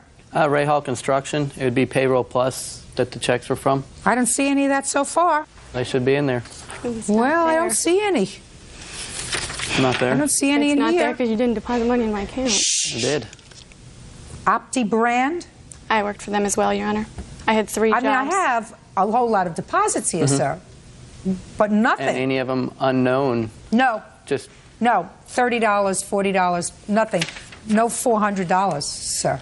any big amounts in June? Now we're going all the way to June. You said since February. I mean, I'm well, looking. yeah, go back to June and see if there's any big amounts, about $1,000. No, sir, I see a couple No. of small deposits. Listen to me. $40 or $80. Well, it's kind of funny because she got a $1,600 check that disappeared now. Nothing in June. There's no $1,600 There should be because Mr. our Burke, old landlord Mr. paid Burke, us. Mr. Burke, I'm talking about your money. And I know, we're and my talking money about, got and put all into we're her talking account. about is September. First, we're talking about September. You said you paid it. September, yes, ma'am. But how am I supposed to prove if I ain't got no papers because they're still at my house where I can't go back to? I don't know, sir. Yeah, that's not why true am I, either. That is true. How much is his share of the rent? It would be $297.50 per month. And he paid September. No, ma'am, he did not. He paid August. No, ma'am, he did didn't not. pay it all since you moved in. No, ma'am, not Is a that dime. right? He did pay. I will give him this. He did pay his half of the deposit, which was $250. That's all he paid. Are you still living there? Yes, ma'am, I am. I couldn't get out of the lease. Okay, this is what I've done. He was there until October 19th. He should have paid both September and October's rent. And from that, I have deducted the $250 deposit, because the deposit you're going to get back yourself when he leaves. And Actually, ma'am, I'm probably not going to get that deposit back with all the holes that he put in our walls. Well, and I have pictures to prove the holes that he put in our walls. So no, I'm not going to get that money back. Well, I don't know that. I don't know that, and I suggest that you get a little putty and putty up the walls. That's $345. You do not get the full amount of the lease. I'm held responsible for the lease. Why is he not? No, both of you are. So why does he not have to pay his half? Both it's not of my you fault. are. He thought it was okay to throw You me said around, it was okay for me to and move I got a out. restraining order. That's not my fault. Why am I being held responsible for this and he's not? Kristen, listen to me very carefully. Right now, what he owes you for are September and October's rent. Should the landlord not let you out of your lease and decide to sue you, both of you, then you have a cause of action against him for your damages. But to give you that money now is premature, because A, it's possible that you can get a roommate to cover some of the months. And I have B, it's possible that the landlord will let you out of the lease. But right now, if I awarded you the money for the lease, what I'm saying is you can live there alone. You've put him out. There was a restraining order. He was told not to come back to the house. Nobody told him to be involved in bad behavior. But you had some clue before that he had a problem. And there's nothing I could do. Yes, you didn't have to sign an 11-month lease with him. And he didn't get violent until after we signed that lease. If you're 22 years old, and when you're 21 years old, you have to front him $500 for bail money, and for a lawyer, you exercise better judgment, and you don't enter into a lease with somebody like that. That's what you do. Now tell me about this case that you had where you needed to be bailed out of jail, sir. We had been dating for like a month and a half, and then I had gotten a DUI. How many DUIs have you had? Look at my eyes. Judge Judy continues in a moment. Kiss up to God and say thank you for opening my eyes to the fact that this man is a loser. I'm a loser, huh? Big time loser. And later today, me and Mariel dated for a while. I'm not your therapist, and this is not Montel. Take your hands off your hips, sir. Only attitude here is mine. real cases, real people. Judge Judy. Kristen Otterstetter says ex-boyfriend Jared Burke owes for bail, attorney fees, and rent. Kristen says Jared was arrested for a DUI. Go ahead. I've been pulled over for 3, but I got 1. She paid the $500 to get me out. She won. You got pulled over, and when you got pulled over, you were taken to the precinct. Yes, ma'am. And what did you do when you got to the precinct? I had contacted Kristen. I had contacted my sister. You called her? I had contacted my sister to let them know that I was in jail. And what did Kristen say to you? Kristen said she wanted to help me out. And what did you say? I said she could, but I was going to get out anyways. And you were working at the time in construction? No, ma'am. What were you doing? I had just got laid off. I was working at a car dealership. Why didn't you give her back the $500 I gave bail? her money because the terms that we had was that I just lived with her. I had a place to live with my brother, but the terms was if she got me out, she wanted me to live with her. You must be some prize. I guess. Must be one of those hidden things that you don't see. You know, like a frog. Maybe somebody kisses you, turn into a prince, but I don't see it, quite frankly, with my naked eye. So you're telling me that she said, this lady who works 3 jobs, said, I'm going to pay you the $500, and all I want in return is I want you to come and live with me. Yes, ma'am. Why'd I move in with her then? When I had a place I could go to. Everybody has a place, sir. Yes, everybody does have a place, but why'd I have to move in with her? Maybe she's a good cook. Maybe. Kristen. Yes, ma'am. You're 22 years old. Yes, ma'am. I want you to figuratively lean over and kiss the ground and kiss up to God and say, thank you, thank you, thank you for opening my eyes before I did anything stupid like having a child with him. Yes, ma'am. Like marrying him, like buying a house with him. Thank you for opening my eyes to the fact that this man is a loser. I'm a loser, huh? He is. And Big I'm the one time. who got hit by a car. Big time. Loser. You Who think owes her I'm 300, thinking who owes her the goody-goody? $345. Close your mouth. Well, she's the one who hit me by a car. Close your mouth. $345 for the rent. $500 for the bail. How much for the lawyer? $1,000, Your Honor. Show me $1,000 for the lawyer. It's a check that I wrote.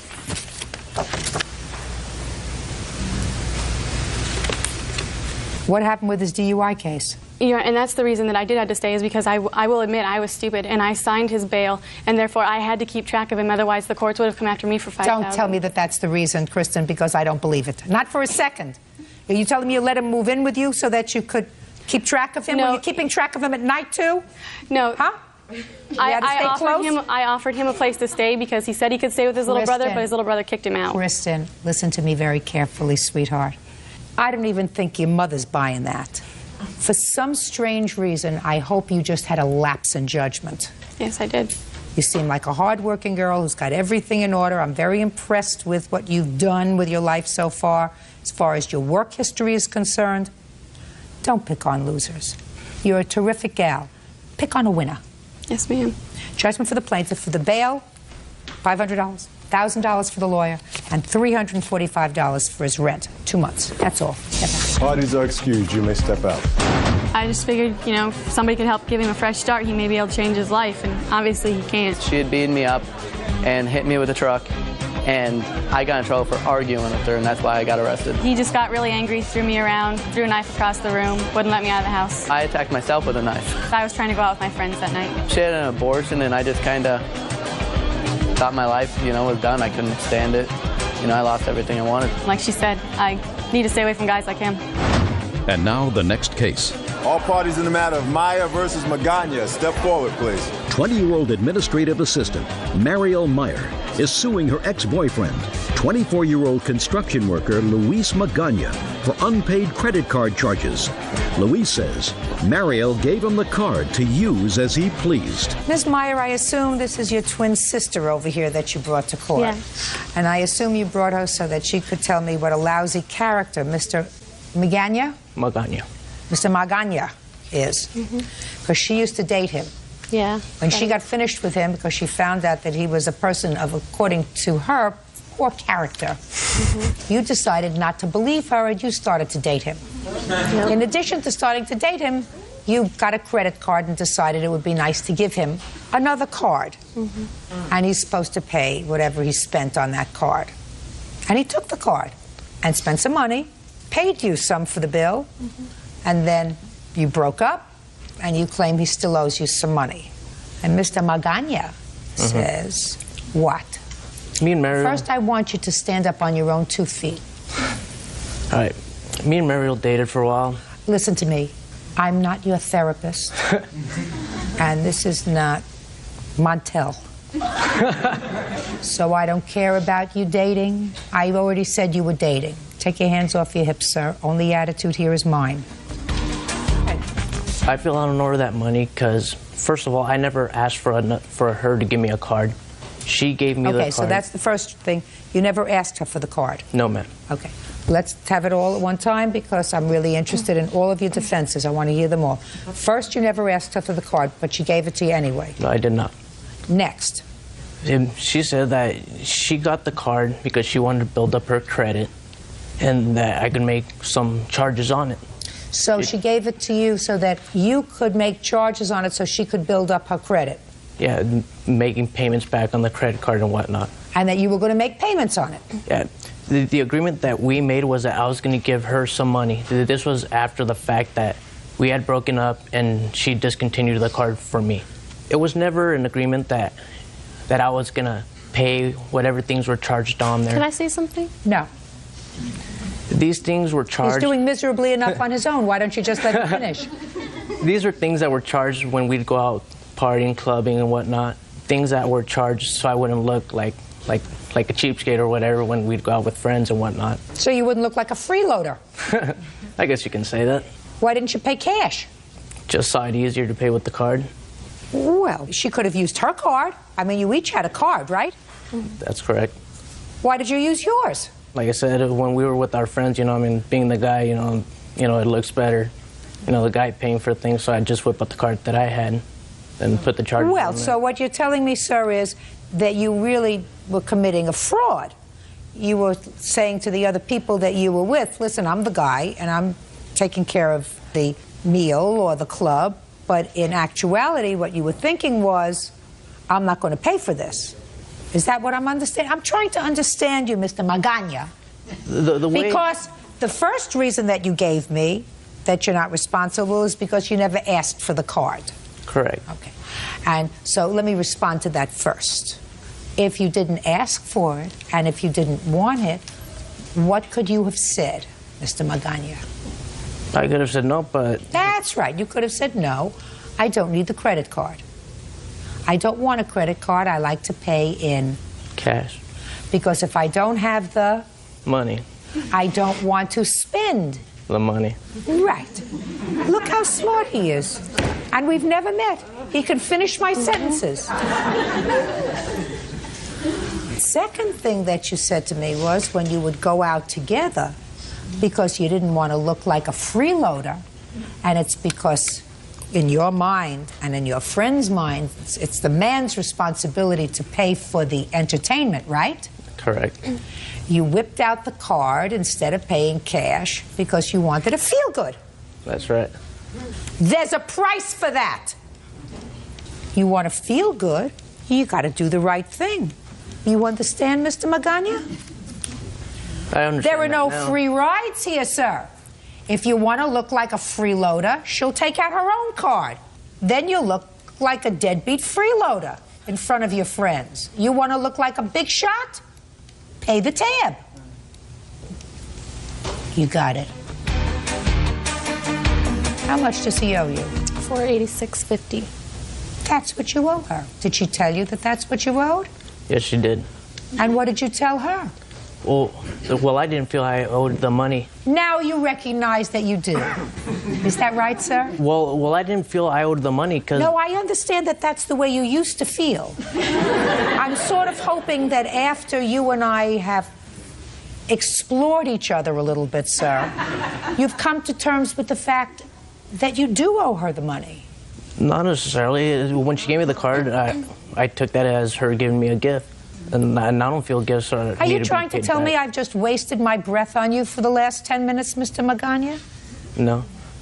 So that you understand that you owe her the money. All right, correct. $486.50, judgment. All right, case number 97 on the calendar in the matter of Haney versus Parson. Parties have been sworn in. You may be seated. Folks, have a seat. Mr. Haney, the defendant, according to you, was a friend of yours. You allowed her to move into your home on a couple of occasions with her children when she was in some financial distress.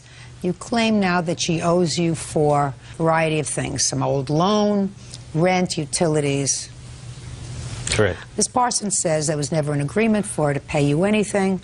You are angry over two things. You are angry that she rejected your advances. She was not interested in you in a social way, and that bothered you. And second, you are angry because she reported you to the authorities for abusing one of her children. How long do you know her? I've known her for about 7 years. We dated. A girl I was dating at one time lived in the same neighborhood that she did, same apartment complex. Me and the other girl broke up. Her and I talked. We went our separate ways. We didn't see each other for about 5 years.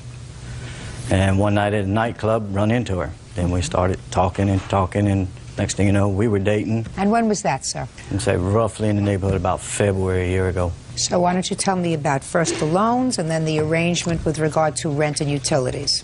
She was calling several times telling me that she had made a mistake, that she felt that she left me to go with this other guy that dumped her in Ohio. Are you going to tell me about the loan? Yes. That's where we're going to. Let's get there. She called me up needing money. Her kids needed school supplies for school. When was this, sir? Last year, before school.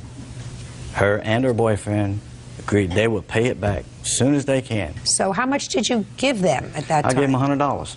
And then tell me about the rest of your lawsuit involving the rent and utilities. Well, she left with him, went to Ohio.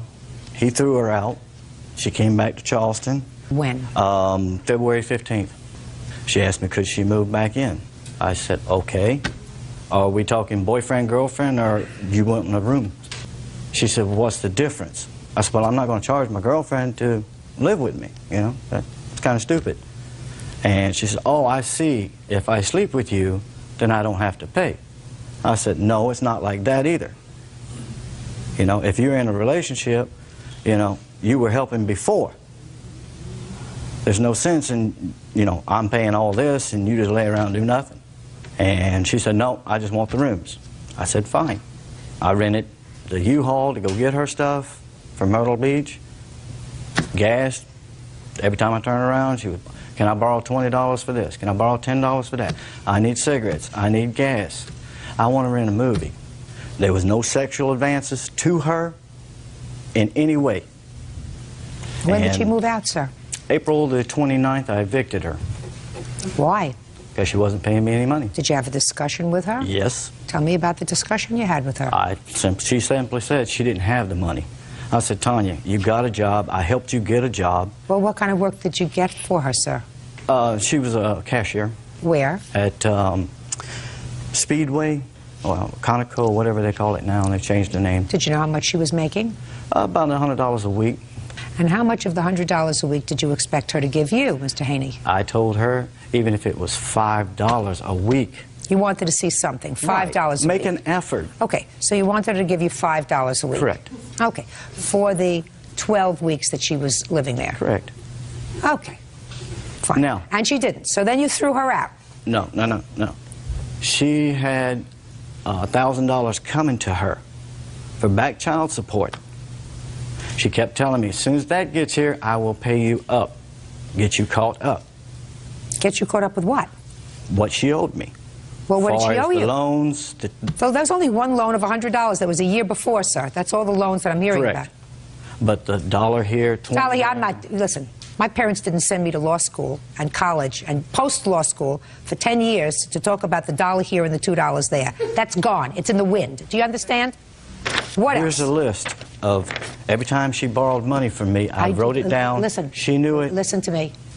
You think that I believe that list that you just filled out? Do you think, Mr. Haney, that I believe that every time you gave her $5, you went over to a book and filled out $5, Tanya, for cigarettes? You think that I believe that? You think that my father raised an idiot? No. Good. Then let us move on, sir. Let us move on, sir. Okay. I went and had an eviction notice signed on her. And you say it's because she did not... Owes me rent. Rent. Because she did not pay you rent. Did not pay me rent. Okay, now... Didn't pay me for fixing her car. Okay. Buying the shoes. All right, Miss Parson, now I would like you to tell me, madam, I want you to tell me about what happened on the 29th of April or immediately preceding the 29th of April. When he got me this job at Sunoco gas station, he agreed that he volunteered to watch my children for me while I was at work because I worked third shift. And my son is 6 years old. He has a bedwetting problem. He called me one morning at work and asked me to bring home a small brown bag to mail off cigarettes to somebody, and in the same conversation told me that he had spanked my son for bedwetting. He had done it 3 times in that night, and he spanked him twice out of the 3 times. Is that the corporal punishment that you're talking about?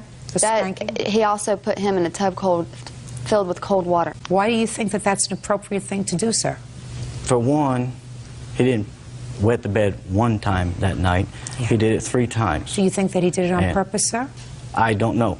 Just like I told him... Just a second. If you don't know why he wet the bed, that means that you don't know whether he suffered from some sort of a psychiatric disability or a physical disability. You had no idea. No, but at the same time, the first time he wet the bed, nothing was done. Because he got up in the middle of the night, changed his own clothes, got back in bed, and urinated again. What does that tell you, Mr. Genius? What does that tell you, Mr. Genius? Did that tell you that the 6-year-old was maybe perhaps embarrassed? Well, you know, well, what? We have gone, him and I have talked about it. Logan, what's wrong? You know, is there something wrong? No, I'm just lazy. Because he has her. I want to ask you a question. Did you get your degree in psychology from an accredited university? No, I did not. Did you take any parenting classes before you decided that this was an appropriate way to treat a 6-year-old bedwetter? No. Do you have any children of your own? Oh, yeah. How many? I have 2. How many did you raise? My daughter comes with me every weekend. How many did you raise? None. Mr. Haney, it is inappropriate for you to physically discipline anyone else's children in the first place. In the second place, until you understand what all the problems might be with a child that causes them to bedwet, the very idea that you would resort to physical punishment suggests to me that you're missing one of the cans of a 6-pack. Do you understand me, sir? Oh, yeah. Now, did you report this to any authority? The cops were called out. I called the cops out to the house. And when? Probably about a week or so later. Why? Because of the disagreement me and him were having. Disagreement about what? He was threatening to kick me out. Let me explain something to you, Miss Parson. I believe you probably understand that Mr. Haney had some feeling for you. Correct? Right? Before I moved in, it was understood. That's not what I asked you. You're a young, attractive girl, and he's an older fool. And I believe that you needed him. You used him. No, of course you did. You used him. I did not use him. Of course you did. Everything was on the table before I even moved in. But he wasn't using you. He let you move into his house. You weren't paying rent. He was babysitting for your children. How do you say that I wasn't using him? You were. You were using him, and you were using him because, Miss Parson, you understood that he had feelings for you. That's why it was very important to you to have your agreement with him before you moved in that this is strictly platonic. No, Your Honor. Oh, Miss Parson. Oh, yes, my dear. Judge Judy continues in a moment. And later today, you stayed on the property. Yes, ma'am. Alone? Yes, ma'am. The gentleman sitting next to her over there was the one that was moving in. He That's never my lived there, second Your cousin, Honor. Your Honor. real cases, real people. Judge Judy. Dwayne Haney says his ex-girlfriend Tanya Parson owes for rent and a loan. Tanya says Dwayne threw her 6-year-old son into a cold bath after he wet the bed. Listen, you chose him because he's better than a shelter. Give you a room, he's going to babysit for your kids, you got food, you got everything that you need, and the reason he did it was because he had feelings for you. Isn't that right, Mr. Haney? Look at my face. Yes. Isn't that right, sir? Oh, yeah. Now, when you met her 5 years ago, were you attracted to her? Yeah. And at that time, you were 39 and she was 20. Correct. Is that right? That's about right. That's not a good match, Mr. Haney. I understand that, but... So you know what happens when an old guy wants to go out with a young girl? Costs some money. Well... And in your case, you know how much it cost you? $160. It's a bargain. It's a cheap lesson, Mr. Haney. Truth of the matter is, you were looking for something more. Mr. Haney, look here, sir. You were looking for something more. Unfortunately, it didn't happen. That doesn't let you come to court like a crybaby and say, now I want all the money for cigarettes and gas I gave her over the 3 months that she lived with me, and this $100 I gave her for school supplies a year ago, because I guarantee you this, Mr. Haney. Had Miss Parson decided to come across and move into your room, you would have forgiven the $100 loan and all the $5 cigarettes and gas. But the fact that she rejected you, and the fact that she ultimately decided, well, I'm going to even make it a little bit more difficult for him. He spanked my kid and he shouldn't have done that, which, by the way, you shouldn't have done. That doesn't make a lawsuit. That makes a bad relationship. So, Mr. Haney, This relationship didn't cost you a fortune, sir. It cost you a couple $100 and a good lesson. Find somebody age appropriate. Your lawsuit's dismissed. That's all. Parties are excused. You may step out. It wasn't what the way the judge put it out to be, that I just wanted to sleep with the girl. No, I didn't. It was agreed upon when I moved in there that it was going to be strictly platonic. I felt sorry for her because of her kids. I gave her a place to stay. She agreed to pay me the $200 a month. Once I got in there and he was asking me where was I going, who was I with, why was I with this person, why was I doing what I was doing, and I told him that that was none of his business. It continued to go downhill. The judge ruled, that's it, end of case. And now the next case. All parties in the matter of Collins versus Collins. Step forward, please. Store manager Angela Collins is suing her ex-husband, construction worker Jack Collins, for his share of foreclosure fees. Jack says it was Angela's fault the trailer was repossessed. Miss Collins, this is your former husband. Yes, ma'am. And you claim that he owes you $750 because you were forced to pay certain assessments on a home that you jointly owned before the divorce. Yes, ma'am. And that you were forced to settle with the whatever company recently. You had no knowledge prior to the divorce that this was going to be a problem, and you feel as if it's only fair for him to pay his fair share. Yes, ma'am. And he says it was your house, deal with it. Right? Yes, ma'am. When were you married? In 98. 1998. And when were you divorced? 2002. And when did you separate? Probably about 2000. Who lived in the home? Me and him, and our 2 children. How old are your children? They're 11 and 12. See from the papers that the children don't live with either one of you. Is that right? You're right. They live with my mother. Why? She adopted them. Why? Because she couldn't handle them. She didn't want me to have them, and she didn't want them, so that's why she Stop tapping. tried to sign. She wanted to sign adoption, wanted me, pretty much forced me into signing adoption papers over to her mother for financial reasons, you know, and it just didn't make no sense. She didn't want me to have custody of the children, but she didn't want custody of the children, and they didn't want me to see them. I still don't see my children. Then that's what happens when you sign away your legal rights to the children. Okay, so you separated in 98, and you stayed in the property. Yeah. Is that right? From February to May. Alone? Yes, ma'am. The Are you gentleman, sure? Are you sure about that? I'm the positive. gentleman sitting next to her over there was the one that was moving in. He That's never my lived there, second Your cousin, Honor. Your Honor. When I started seeing him and his mama kept coming there and they wouldn't leave, and that's the reason I ended up moving out. We was just dating, Your Honor. You say he was in and out of jail for burglary and drug use. I stayed in our manufactured home that was on his parents' property and continued on my life with a new spouse. No, we was not married. We're still not married. We was just seeing each other, and he never lived there. Did he stay there? No, ma'am. Did he come to visit? Yes, ma'am. Did he stay over occasionally? Yes, ma'am. Of course he did. All right. So, did you pay the mortgage during the whole time you were living there? Yes, ma'am. Okay, what happened in May? Him and his mother kept coming over, and they kept kicking in the front door, and then he got he got upset because I was seeing him, and they kept showing their butt, and he tried to run me off the road, and they kept kicking in the front door, so I just moved out. Why didn't you take the trailer with you? I didn't have nowhere to take it to. So you just left it? Yeah. When he left, did he say to you, this is your problem, this is your trailer? No, actually, he said him and his father was going to move into the trailer and keep the trailer. But what happened to the trailer? It got repossessed? It got repossessed with half my stuff in it, Your Honor. Did you pay them this $1,500? Yes, ma'am. Let Here's me the see. receipt right here.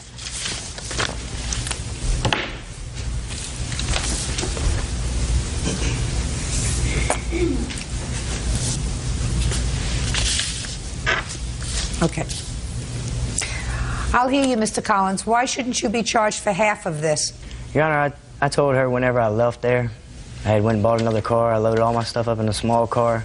And I told her, I said, as long as you have my children, you can stay on this property as long as you want. And I'll help you pay the note on the trailer as long as my kids are living there. But whenever he moves in, y'all all need to move out. You understand what I mean? I'm not going to sit there and support him and her. So when she decided that I wasn't going to be that dummy and support him and her, then she just left. How old are you? 30. You're a big boy.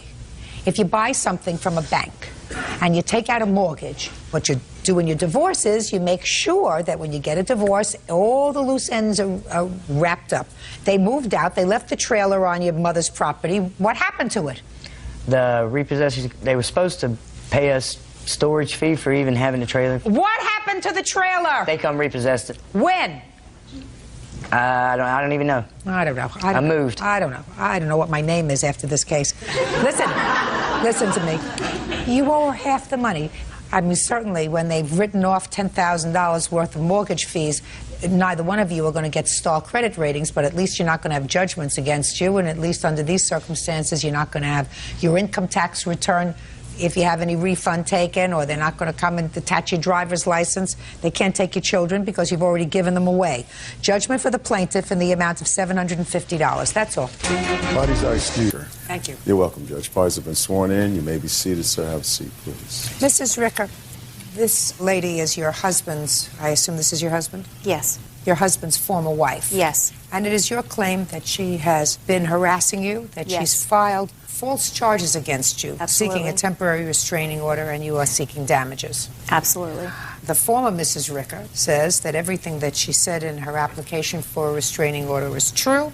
She is counterclaiming for harassment and for vandalism that she alleges you did to her car. So, how long were you married to Mr. Ricker? 12 years. You have children? We have 3 children. How old are they? 14, 12, and 7. When were you divorced? Our paperwork went through in 2005, but I left in 2002. And when did you marry? 2 years ago, March 29th. Do you have children? No, we do not.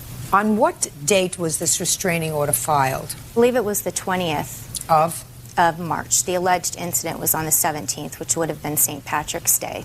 Okay, I'm going to start with you. Tell me your first name. Sally. So that we can differentiate between the Mrs. Rickers. You're Sally. Tell me what happened on March 17th. On March 17th, I was at an establishment near where I work.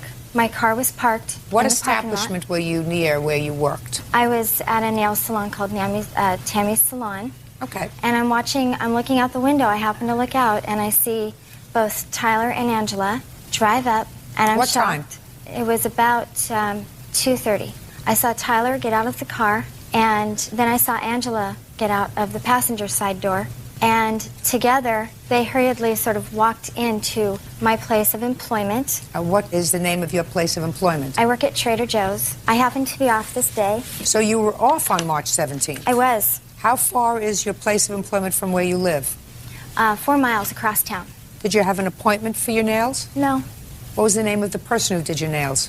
You know, I'm sorry, I don't know. She's an Asian woman, and I don't know her name. Does she usually do your nails? No, I walk in. So you don't go to any particular person? Not at that place, no. Is there any reason why you went to that place on that day, despite the fact that you weren't working that day? I had some time to myself. As I'm sole parenting my 3 children, I don't get a lot of time away. Yeah, but this place is cross town. Why would you go across town unless you have a particular nail lady who does your nails and Well, had an it's appointment rather inexpensive. than walking into some place that's closer and not cross town? Well, it's inexpensive. I had a few hours to go do my nails and get some groceries and go home. Where were you getting your groceries? At Trader Joe's? Did you actually go into Trader Joe's? No, I decided not to go in. Go ahead, Sally. So? Go ahead. I'm listening. So they went into Trader Joe's, and you were having your nails done by a person whose name you don't know, and you just happened to be looking out the window. Let me hear the rest. Yes, so they continued to walk in, and they asked for me while they were in the store. And How do you know this that? Because I had a conversation with my son. I called my son after I saw them. Just a second. You called your son where? I called my son from my cell phone. And where was he? He was at his grandmother's house. And I asked them if he had heard from his dad that day, because we haven't heard or seen from Tyler in 9 months. And so I called my son to see if he had heard from his dad this day, to find out why he would be in town. And he said, yes, he was there with Angela, and they were looking for you at the store. What's your son's name? My son's name is Aaron. How old is he? He's 14. Stand up, sir. Did you call your son that day, Mr. Richter? I did. Where did you reach him? I On his reached cell him phone? Yes, on his cell phone. He was at my parents' house. At your parents' house? Yes. And did you ask him where his mother was? I asked if his mother was at work. Why? Because I had part of his birthday present to give to him. Which part? A credit card that had come in the mail after his birthday. Did you see him that day? No, I did not. Why not? Because he was at my parents' house. Are you not allowed to be there? It's not a comfortable place for me to be, but I'm allowed to be there. Well, if you wanted to give him a credit card, why did you ask where his mother was? I was going to give it to her if she was there. So did you end up giving him his birthday present? I did not. Why not? I was told she was not there. Did you go into Trader Vic's? Trader Joe's? Trader yes. Joe's? Yes, I did go into Trader Joe's. Trader Joe's, Trader.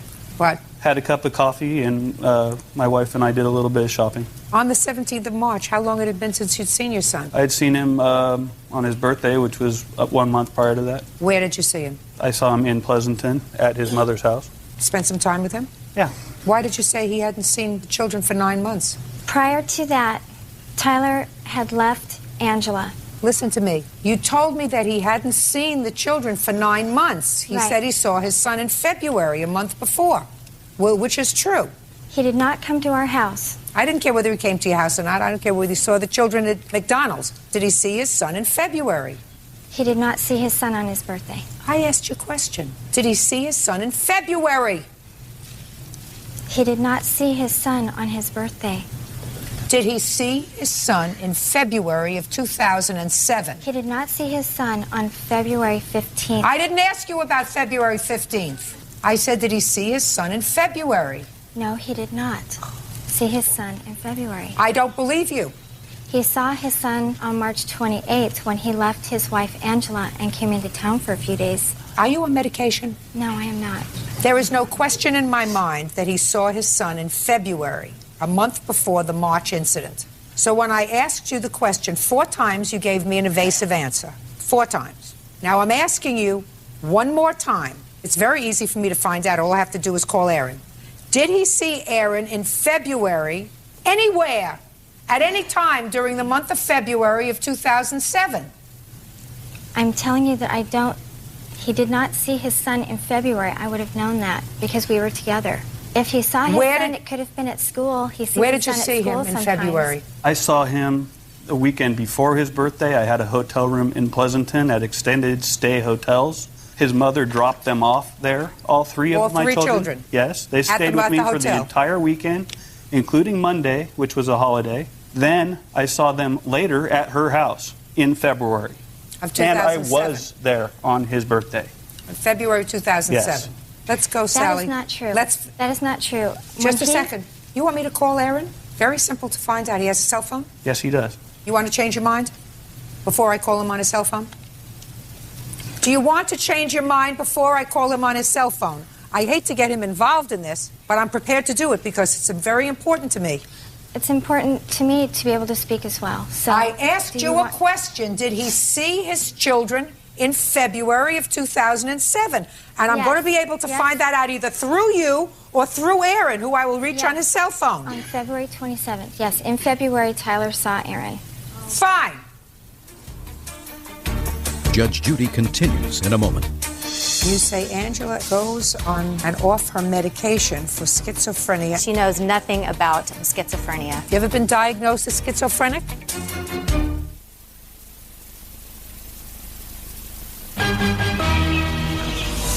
Real cases, real people. Judge Judy. Angela Ricker claims her husband's ex-wife, Sally Ricker, falsely accused her of vandalizing her car. Sally is countersuing for car damage and lost wages. Okay, now you're going to tell me that you saw Angela vandalize your car. Yes, I did. Is that you're going to continue? Let's go. So on the way back out to the car, I was watching Angela as she had circled my car, and she started by standing and waiting for me, and then I saw her come around all 4 circles of my car with sort of a dragging movement with her arms swiping. And when I saw her out there, I had no idea what she could have been doing to my car. I knew that she may have been... Don't tell me what you thought. I don't care what you thought. Okay. You have pictures of your car and you have a police report. I do. I'd like to see it, please. These are the 2 that printed out. And then this is the police report.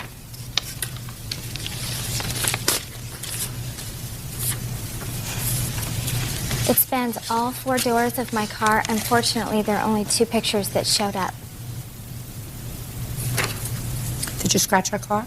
No, I did not. Tell me what happened when you left Trader Joe's. We got into the car and we went home. We were going to my grandmother's. When I go from San Leandro to Stockton, where my family is, we usually stop at that Trader Joe's. It's right off the highway. It's very convenient for me.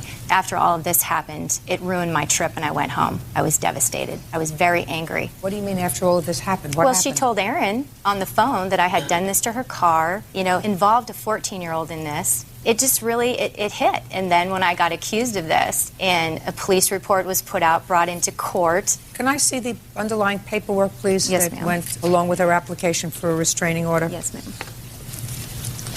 Since we've established that, most of that is fallacious. It's false. That She is not knows true. nothing about bipolarity nor schizophrenia. Okay. And in your application for an order of protection, which is, I assume, written in your own hand, you say, Angela came to my place of work unannounced, and she later called my son and verbally abused him. Did you speak to Aaron later? I did speak to Aaron. Tell me what happened when you spoke to him. I spoke to him and I asked him why he was saying those things to Saying his what father. things? That I had vandalized the car, that I'd gone into her work looking for her, harassing, stalking, using those words. Aaron and I have never had any problems. I haven't seen the children in almost a year because of this behavior. I've refused to allow them in my home when I'm there. Why? Because of her. She debriefs them every time they go home. It's a drama from Friday to Sunday. Phone calls. It's just never a drop-off pickup. It's always something. And I couldn't handle it. Our marriage has been in jeopardy for almost 2 years because of this. In your application for a restraining order, Yes. you say Angela is explosive Yes. and goes on and off her medication for schizophrenia and bipolar illness. That's according to my ex-husband. Did you ever tell her that? Absolutely not. Yes, he did. Yeah. When did he tell you that she was bipolar and schizophrenic? When he left her in February, it was February 27th, he left because they were having a domestic dispute. Okay, so he left and in February. In February, yes. Go ahead. I know I won't live that one down. I'm sorry. You won't? I know. I'm sorry. So, anyway, his brother brought him into town. He didn't have any money. He didn't have a job. Nothing. Brought him into town. He said he wanted to see the kids. And from that point, he had not seen the kids for 9 months. Okay? So why would you tell me that he didn't see the children in February when he did? Well, no, because I'm sorry, I'm really nervous today. I'm very, very sorry. That's nervous is not an answer, madam. was You told me a very cogent story about everything that you allegedly saw with regard to this lady, how she stalked your car, how she bent down, how she had sweeping motions. But when I asked you a question a half a dozen times, you refused to give me an honest answer about when your husband last saw his children. He wasn't at my house on February 15th, which was I Aaron's didn't ask you anything about February 15th. I didn't even know when Aaron's birthday was. Okay. I asked you February. You said 9 months. He said February. Wasn't until I was planning to call Aaron and find out whether he had seen his father in February that you finally said he saw him in February. Do you understand that that gives me cause to pause? Yes. Well, it does. Do you take medication? No, ma'am. You ever been diagnosed as schizophrenic? No, ma'am. Bipolar? No, ma'am. Your Honor, it was not February 27th that we separated. It was the beginning of the month. He was in Point Reyes. He decided to stay there with a friend at a bed and breakfast to do some work on the home. He was at her house. He called me from her house. I understand Yeah. that. Have your children spent time with the plaintiff in her home? Yes, they have. And they've come home in one piece? Basically. Not for a year. Shh. Others to be protected. Absolutely. Angela has no discretion when she is angry. My children should never be anywhere near this person. They have a history of domestic violence. Was there a history of domestic violence with you? I left. That's just a second. That's either a yes or a no. Yes. So there was a history of domestic violence with you. With my husband. So I got it. And you allowed that situation to go on more than once? Yes. You allowed your children to remain in a situation where there was domestic violence? I left that You let it go situation. on for a long time? Do you understand, Mrs. Richter? Do you have a full-time job? I do. How long have you been working for the same place? This job I have currently is 4 months. Do you have a significant other or a husband? No, I do not. Are you working? Take your hands out of your pockets. Not right now, no. Why not? Is not an answer. I had a job up until April 1st working on airplanes. I was let go from that job. Up until April 1st, were you paying child support? I was. How much? $411 a month was taken from my checks. How long had you been paying the $411? Only for a month at that point, and then there was a large gap between that point and the last time I held a job. Well, Mr. Richter, that's unacceptable, sir. I understand that. Very unacceptable. No, not I'm unacceptable. injured, Your Honor. I'm injured. Very unacceptable, sir. I do understand that. I was injured at my last job, Yeah. and the injury prevented me from working. What was the last job? The last job was working for Vortex Stores. Yeah. And what year? From June to August of 2006. Well, that's a couple of months, sir. I understand that. I was injured. I had a severe back injury. So that you were out of work for 2 months? I was out of work until I got a job in March of 2007. Who supports you? Workman's Comp was supposed to be, but the company that hired me is fighting all of that, and so Workman's Comp did not pay my payments. That's currently So you've been in litigation. You've been separated from your former wife since 2002. Since 2002. Since 2002, until you were injured. Just listen to me carefully. Until you were injured in June of 2006, were you regularly paying child support? I was. I regularly paid child support when I had a job. That's not my question. Don't play with me. Oh, I'm not You two playing people with you, Your deserve Honor. each other. You two people deserve each other. Not when you were working. How old are you? I'm 40. You have 3 children. I understand There is that. no question that you have to be employed regularly. And I don't care whether you work at McDonald's or if you don't have another job, if you work at a car wash, drying cars, if you can't do something else. You have 3 children. No wonder she's furious with you. You work? Yes, I do. What kind of work do you do? I'm a registered nurse. So you earn a reasonable living? Yes, I do. So you support the family? Yes, I do. Right. No wonder she's furious with you. Collect cans if you have to, but you send money. And if she's angry with you, unfortunately, she took it out on the wrong person. Because I don't believe you, madam, that you saw her vandalize your car. I don't believe you. The case was dismissed, was it not? Yes, ma'am. Well, did anybody else ask you the questions that I asked you about the name of this person who did your nails, why you traveled cross town to get your nails done? Was the person who tried this case? No, he did not. He did not? No. Because he doesn't understand that you don't travel cross town to just walk into a nail salon. You can walk into a nail salon anywhere. You don't have to travel 4 miles cross town to do that. A lot of baloney. I don't believe you. I believe that you're angry with him. And I believe that you're angry with her because she's an enabler, because she's working. He's not, at least on the books anywhere, and he's not paying support. I got that you're angry. But you can't do this. This is nonsense. And I don't believe you.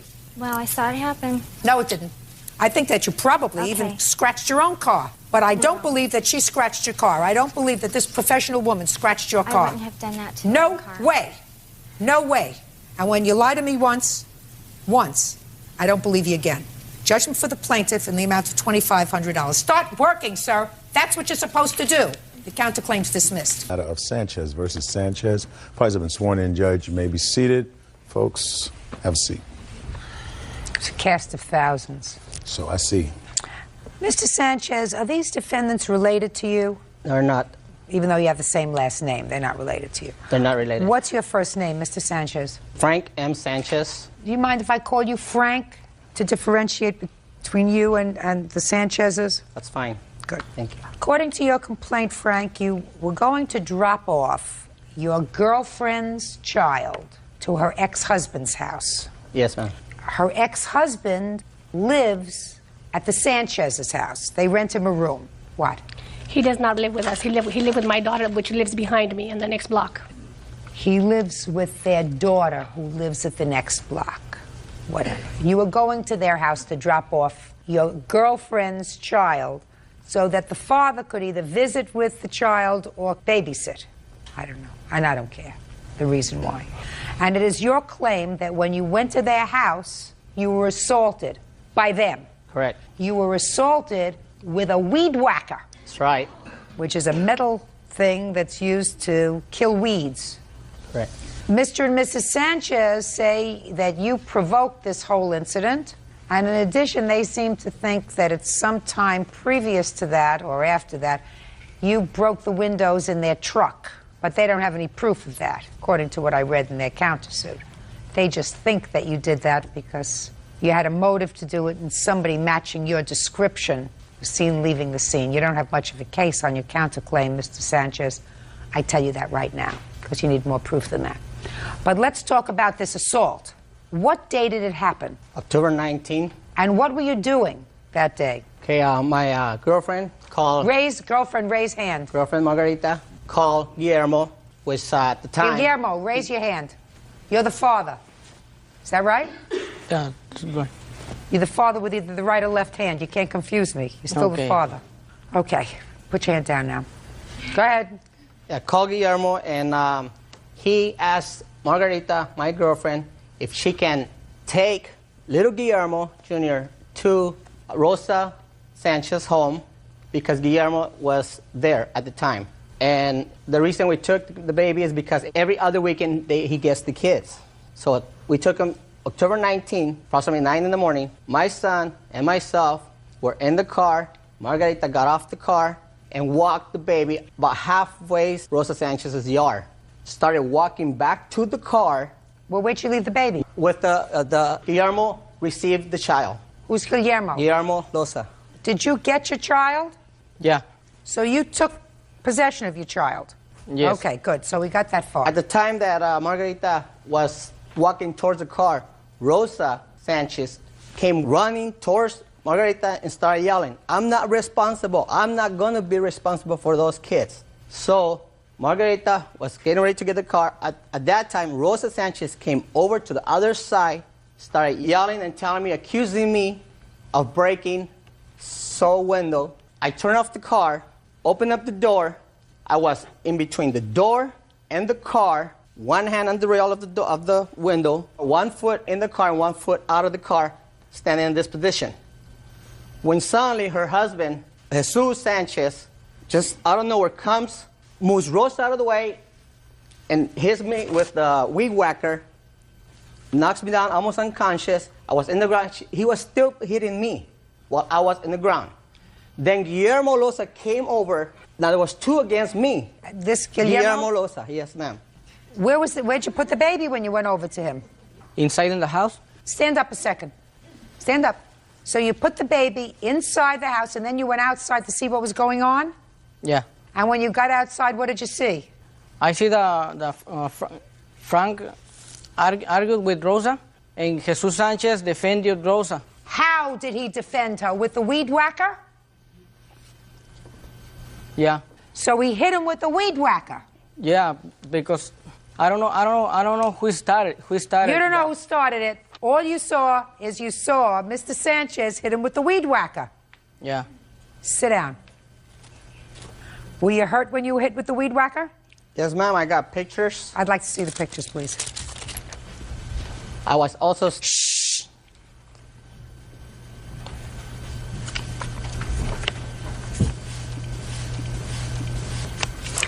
Okay, now tell me your version of the events. Okay, Frank called me on Friday night and told me that he was going to bring Guillermo's son so I could take care of him. And I told him that I would not watch him because I already had my 2 children and his 2 children. He said, "Where was Guillermo?" I said, "Guillermo was helping my husband clean the building that we clean," and that I was not going to watch him. And he says, "Look, whether you like it or not, you're going to watch this kid. I'm bringing him to you right now." I told him, "Don't come to my house because I'm not going to receive that child. I don't want no more children. I have no more responsibility of any more children." I left the house because at that point I had Margarita's 2 little girls with me. And when the little girl came out of the bedroom, when she heard me arguing with him on the phone, she came crying and she said, let's go, because he will come and he will do something to us because at home he has guns under the bed. All right, go ahead. I'm not listening to what you say the child said to you. Okay, so then we left and then we came back and then he came and he pounded at my door for several minutes and I did not open the door. Did you go to her house that evening, sir? Yes, ma'am. You did? Just answer my question. You went to her house that evening? Yes, that was October 18, approximately 8:30. Fine, go ahead. Okay, that night at 11:30 when they got home from cleaning the building that we clean, we heard noises on the side of the house, and we went out, and we seen a gentleman at the same frame as him and everything running away from our car. All right, that's on what you base the fact that he broke your car windows. It's not enough proof, Mrs. Sanchez. Well, the next day, she calls and says that she's going to bring the child over, and I told him, tell her not to bring the child. What's it your business? It's not, baby. I didn't want the child at my house. I don't care whether you want him or not. The only reason that she was calling you is because he was there. Listen to me carefully, madam. He has a responsibility to his 3 children, not to clean your husband's buildings, not to clean up your yard, not to clean up your house, not to clean up anything else of yours. On the weekends when he's supposed to be a father to his children, he's supposed to be a father to his children. And if you elect to have him clean rather than be a father to his children, then you can babysit for his children. Do you understand what I'm saying to you? You get it? Yes, I do, ma'am. Very good. Judge Judy continues in a moment. She brings the child over, and she just pushes the child into my yard and walks away. No, That's a lie. He pushed me, ma'am. I don't believe you. Real cases, real people. Judge Judy. Frank Sanchez says, while dropping off his fiance's son, he was assaulted by Rosa and Jesus Sanchez. Frank claims Jesus hit him with a weed whacker. His job is to see to it that the mother of his children, who has 3 children all the time, has a break Saturday and Sunday. Quiet. That's his job. And you're interfering with that, you and your husband, if you've got him doing work for you on the weekends when he's supposed to be taking care of his children. You understand? Just in case you think you're right, you're wrong. What you're supposed to say is, this has nothing to do with me. He's available to take care of his children. And you say to him, Guillermo, your former wife is coming over with your children. You better stop doing my yard work, stop cleaning out my basement, stop cleaning out my buildings, because your responsibility is to take care of your children now. Do you understand? Yes. Perfect. Go ahead. So then he brings the child over, and she just pushes the child into my yard and walks away. No, that's a lie. That's a lie, because Guillermo just told me she handed him the baby. He took the baby inside the house, and then he came outside the house. When I read the answer here, Mrs. Sanchez, what you say in your answer was outrageous. What you say in the answer is that he took the baby, dropped the baby off in the middle of the grass, and walked away. And you're following him saying, don't leave the baby there, I'm not taking care of him. Well, that's a lie. That's not what happened. What happened is the mother of the child handed the child to the father of the child, and you got involved. And the reason you 2 people got involved is because you thought that he had broken your truck windows the night before. And he may have done that. I'm not saying he didn't do it. You don't have proof, but that doesn't mean he didn't do it. Doesn't give you the right to hit him with a weed whacker, sir. Doesn't give you the right to hit him with a dangerous instrument and cause him the kind of injury that you did. You understand? And that you're responsible for. He may be a hothead. Are you living with him? With Frank? Yes. Yes. Stand up. Over here. I didn't call for you. I need an interpreter. I'm the interpreter. Okay. Good. You live with Frank? Yes. How many children do you have? 3. How long have you lived with Frank? Almost 2 years. Who are you going to interpret for? Oh, okay. Good. Sit down. Does Frank support the children? Yeah. What about their father? He don't pay child support. He don't help me in nothing. Does he work for Mr. and Mrs. Sanchez? I don't know. Does he work for you? No, he doesn't. So he was just doing these things as a favor for you in your house? Well, I watched his. That week, I had watched. My sister had watched his kids for him. He was just over at the house. He wasn't helping us do the yard, ma'am. Listen he was to just me. there. No, that's not what you told me before. You told me he was working in the yard, and the day before he was cleaning out your husband's buildings, right? Mm-hmm. I'm speaking to you, so you're going to answer me. So, you mean he was just doing that as a favor for you, or do you pay him? No, I do not pay him. He was just there. He was just helping my husband. It's an hour job, ma'am. Mrs. Sanchez, I don't believe that you're not paying him. I believe that you pay him. Or I believe that you give him this in exchange for room and board when he's living with your daughter. I mean, the fact that you may not report the money that you give him is a whole other story. Mrs. Sanchez, do we understand each other? I don't have a business. We work at a school, and he went to help my husband because I didn't go in that night. Work at a school doing what? Cleaning. Good, so your husband gets paid for that? Yes. You mean to tell me that this young man goes to clean with him, your husband gets paid, but your husband doesn't share his pay with him? It was just that one night, ma'am. He doesn't go with him all the time. Mrs. Sanchez, we're playing with each other. Because if he's not working for you or with you or helping you and your husband, then he should be out helping clean other people's property so that he can pay child support. Do you understand what I'm saying, sir? Yes. I thought you might understand what I'm saying. You can't hit him, because what he's doing is he's supporting his 3 children. He pushed me, ma'am. I don't believe you. I don't believe that he pushed you. I believe maybe he shoved you. That doesn't warrant your husband hitting him with a dangerous instrument. And the reason it happened was because you were angry, because you thought he broke your windows the day before. That's what happened. It's easy. It's as clear as the day. You can't do that. And you have no right to interfere with his parental responsibility to take care of his children, because these people are entitled to a couple of days every other week without little children to take care of so that they can have a little bit of freedom and he's got to take care of his kids, right? Right. Now he lives with your daughter. He doesn't live with her anymore. But he used to? But as roommates, not as boyfriend and girlfriend. Oh, fine. That's She even better. rented They were him a- roommates. Yes. Well, what did he use to pay his share of the rent? He works construction, ma'am. He does. Yes, he he works construction. If he works construction, how come he's not paying child support? I don't know. You don't know? I Does thought he he work was. construction off the books or on the books? On the books, ma'am. Really? What's the name of the company he works for? I don't know. Stand up. What's the name of the company you work for? Framing? Framing? No. Now we need the interpreter. We're going to get you some child support, madam. Thank you.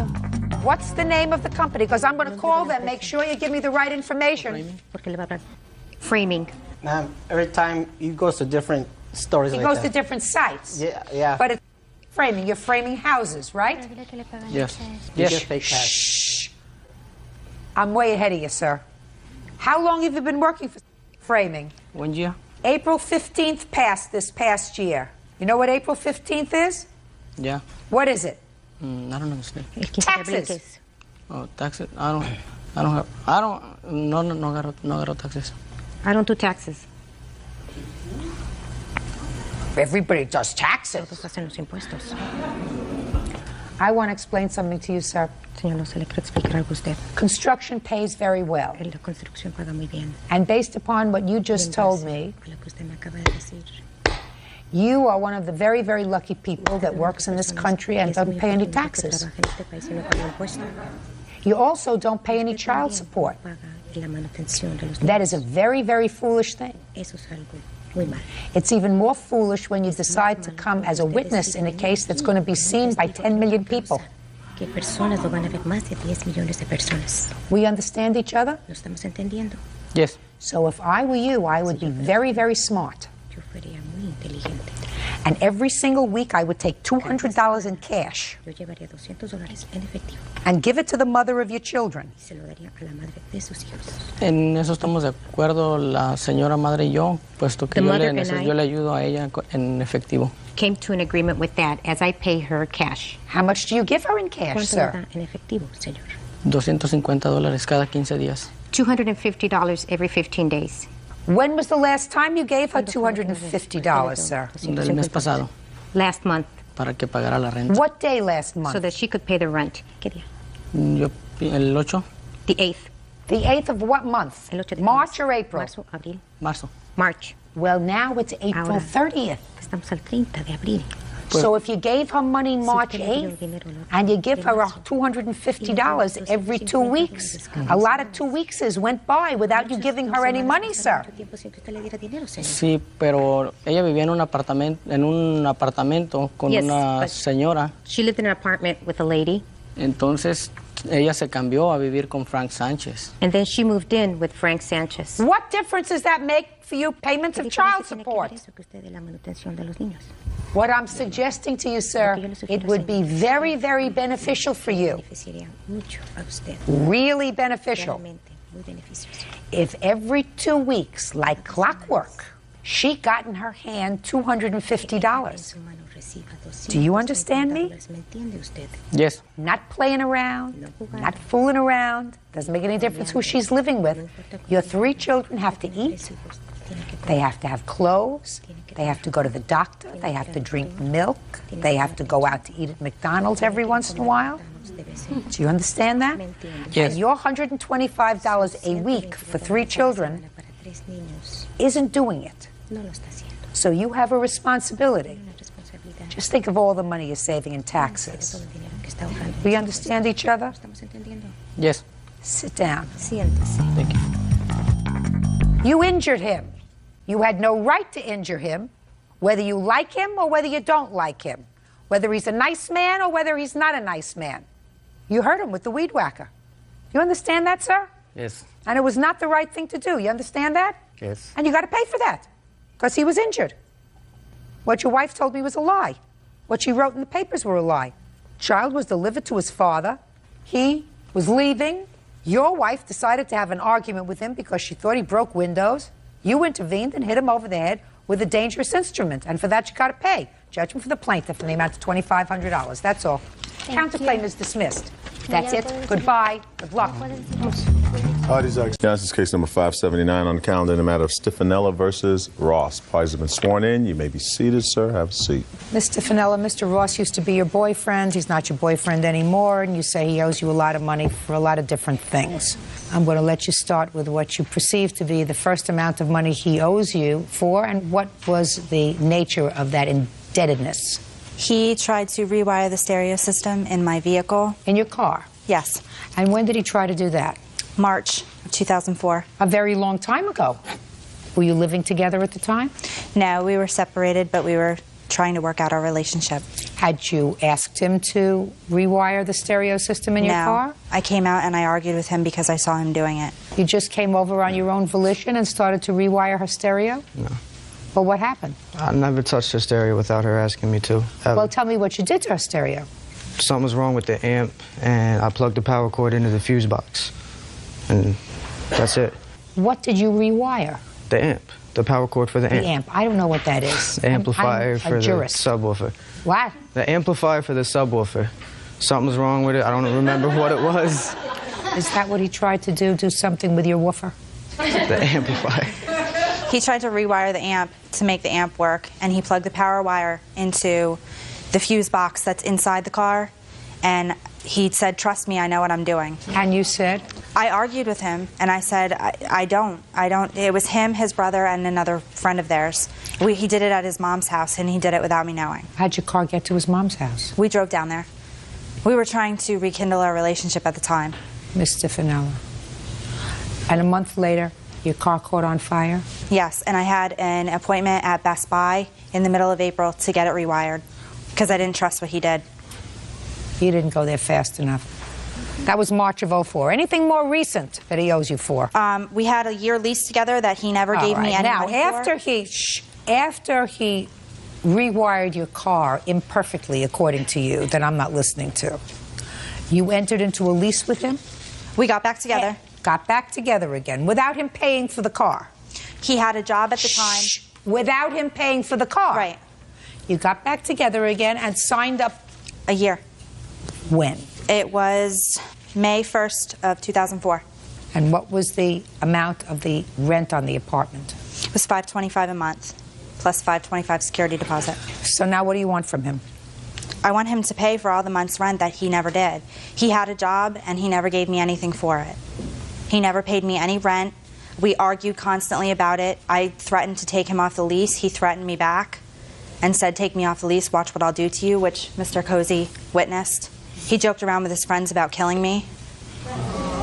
Killing you, I have no jurisdiction over. The rent, I'm going to ask him about. I have Mr. Ross. Receipts. How old are you, sir? 24. I want you to keep your voice up. You hear how loud I'm talking? Yes, ma'am. You can hear me, right? Yes. You don't want me to strain to hear you. If I strain, I get really nasty. If you think this is nasty, it's not. I've seen you. I watch you. What do you do for a living? Now, nothing. Well, how do you support yourself?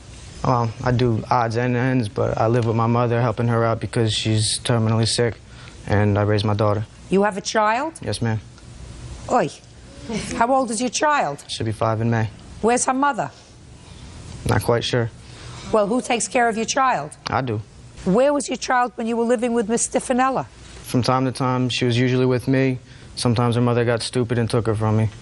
Who was paying the rent when you were living with Miss Stefanella? She was most of the time. Why didn't you pay your share of the rent? Because a lot of the time I wasn't working, but... Why weren't you working? I was dumb. What else? I don't know. Because he was doing drugs and having underage drinking parties. Well, so he was doing drugs, Miss Stefanella. Now, I could have suggested to you, I'm speaking. I could have suggested to you that Mr. Ross was doing drugs, and I've only met him just a moment ago. He doesn't recognize it yet, but the drugs that he did up until age 24 have done a substantial job of frying his brain. You understand that, Mr. Ross, don't you? Yes. Well, that's pretty stupid, especially if you have a 5-year-old child and you are the better of the two parents. I smoked marijuana, that was it. She's got it in her head that I was doing all types of other stuff. Your Honor, I have police reports that state that he was, from the chief himself. Mr. Ross? Yes, ma'am. Quite frankly, I am caring less and less about Miss Stefanella's claims of rent and other nonsense that you owe her. Because if she was smart, she would recognize that since she seems to be a relatively together person, that the happiest day of her life was when she got rid of you. So she should get down and kiss the ground and say, thank God I got rid of him before I had a child with him, before he cost me any more money. Worst thing that's happening is I'm living in an apartment, and if you're still living there, are you still living there? No, I had to move out. So you moved out? Because I caught him doing cocaine. Yeah. Listen, was he doing marijuana before that? According to you? From time to time. Well, from time to time he was doing marijuana, and he wasn't working, right? He was working, but he wasn't giving me any money. Well, what did you think he was doing with the money? That is completely untrue. What did you think he was doing with the money? Drugs. Drugs. And buying beer for the underage people that he had drinking when I was at work. Listen, Miss Stefanella, my dear, how old are you? I'm 26. You made a bad choice. Is this the first bad choice that you've made? No. So you're supposed to learn from your mistakes. You think that you could look at him through my eyes for a second? Take a look at him. Is this someone that you would want to have father your children? No. You got off scot-free. Judge Judy continues in a moment. The police were called that day due to drugs being on the property. When did the police arrive? When I called them because I caught people doing cocaine up in the bedroom. And later today, You had a brain whatever and decided that you had to have a $5,000 dog. I did not ask Miss Hooten to give me the loan. She offered. That's a dumb thing to say. real cases, real people. Judge Judy. Angela Stefanella claims ex-boyfriend David Ross owes for breaking a lease, the cost of a mattress, and for damaging her car when he tried to fix it. What bills are you still getting that belong to Mr. Ross? The electric bill from the old house. He had no money to get oil, so they had the stove on constantly. And I have an electric bill here. Him and his friends. He partied there constantly. You mean when you moved out? Yes. After you moved out? After I moved out, they partied there constantly. How long did you live there, Mr. Ross? 2 or 3 weeks, maybe. He got evicted. What were you doing for the 3 weeks that you were living there? Or 4 weeks that you were living there? She's pretty much correct. Partying, having fun. Well, who's supposed to pay for all those bills that you racked She up? told me she took the electricity out of her name. Can I see it, please? When did you move out? I moved out at the end of January. Okay. Well, this is a balance as of February 8th, madam. We're talking about 1 week on the electric bill that he was living there by himself without you. Yes, and I'm asking him to pay half, and he never did. He owed you money for a year for your car, according to you, which I think is a lot of nonsense, right? Yeah, I have it. He never paid you. So instead of recognizing, instead of saying, guy's a deadbeat, he owes me for this, he said he was going to pay me, never did, instead of saying, I'm not going to put myself in a position of being in business with him, you sign a lease with him. You know he's doing drugs. Then you get yourself even more involved with him. And you don't even put him out right away. I did. I threatened to have him taken off the lease, and that's when he threatened me back. I called the police, and they would not remove him from the residence because he was on the lease. They can't remove him from the residence because his name's on the lease. Exactly. So I had to leave because he said he wouldn't. How many months did you live there free of charge, Mr. Ross? I don't know, because I did work, and when I did work, I did give her money. I just didn't work constantly. You punched a hole in the wall, according to her complaint. Did you do that? Yeah. Security deposit is $525? Yeah. How much did you get back? None. Nothing? No, because there was dog feces everywhere from the puppy that he had gotten. You got a dog? I have that stated in the police report. And there wasn't dog everywhere. I have Just a second, there was a dog? Yeah, I have a dog. Why did you have a dog instead of a job? I did have a take care of job. the dog? I had a job up until I moved down to my mother's. No, he didn't, Your Honor. Okay. Why'd you punch a hole in the wall, sir? I don't remember exactly the reasons, but I imagine because I was mad about something. Because, well, that you owe her for. That's $525. She didn't get her security deposit back, which you didn't pay for. Okay, but the last time we talked about the security deposit, after we broken up and we were still talking decent, she came to me and she said that she asked me if I could pay her half of it, and I agreed to that. So show me where you paid her half. I didn't. Now you're going to pay her the whole thing. Okay. Now, the last part of your complaint deals with a mattress. Yes. When you left the house, you left the mattress there. The mattress was yours. You claimed that you came back and the mattress was disgusting. He says you left the mattress there, so what do you care what it looked like? Did you come back for the mattress? Yes. I came back 2 days after he was out, I was told not to go back to the house from the police because there were warrants on him, criminal warrants on him.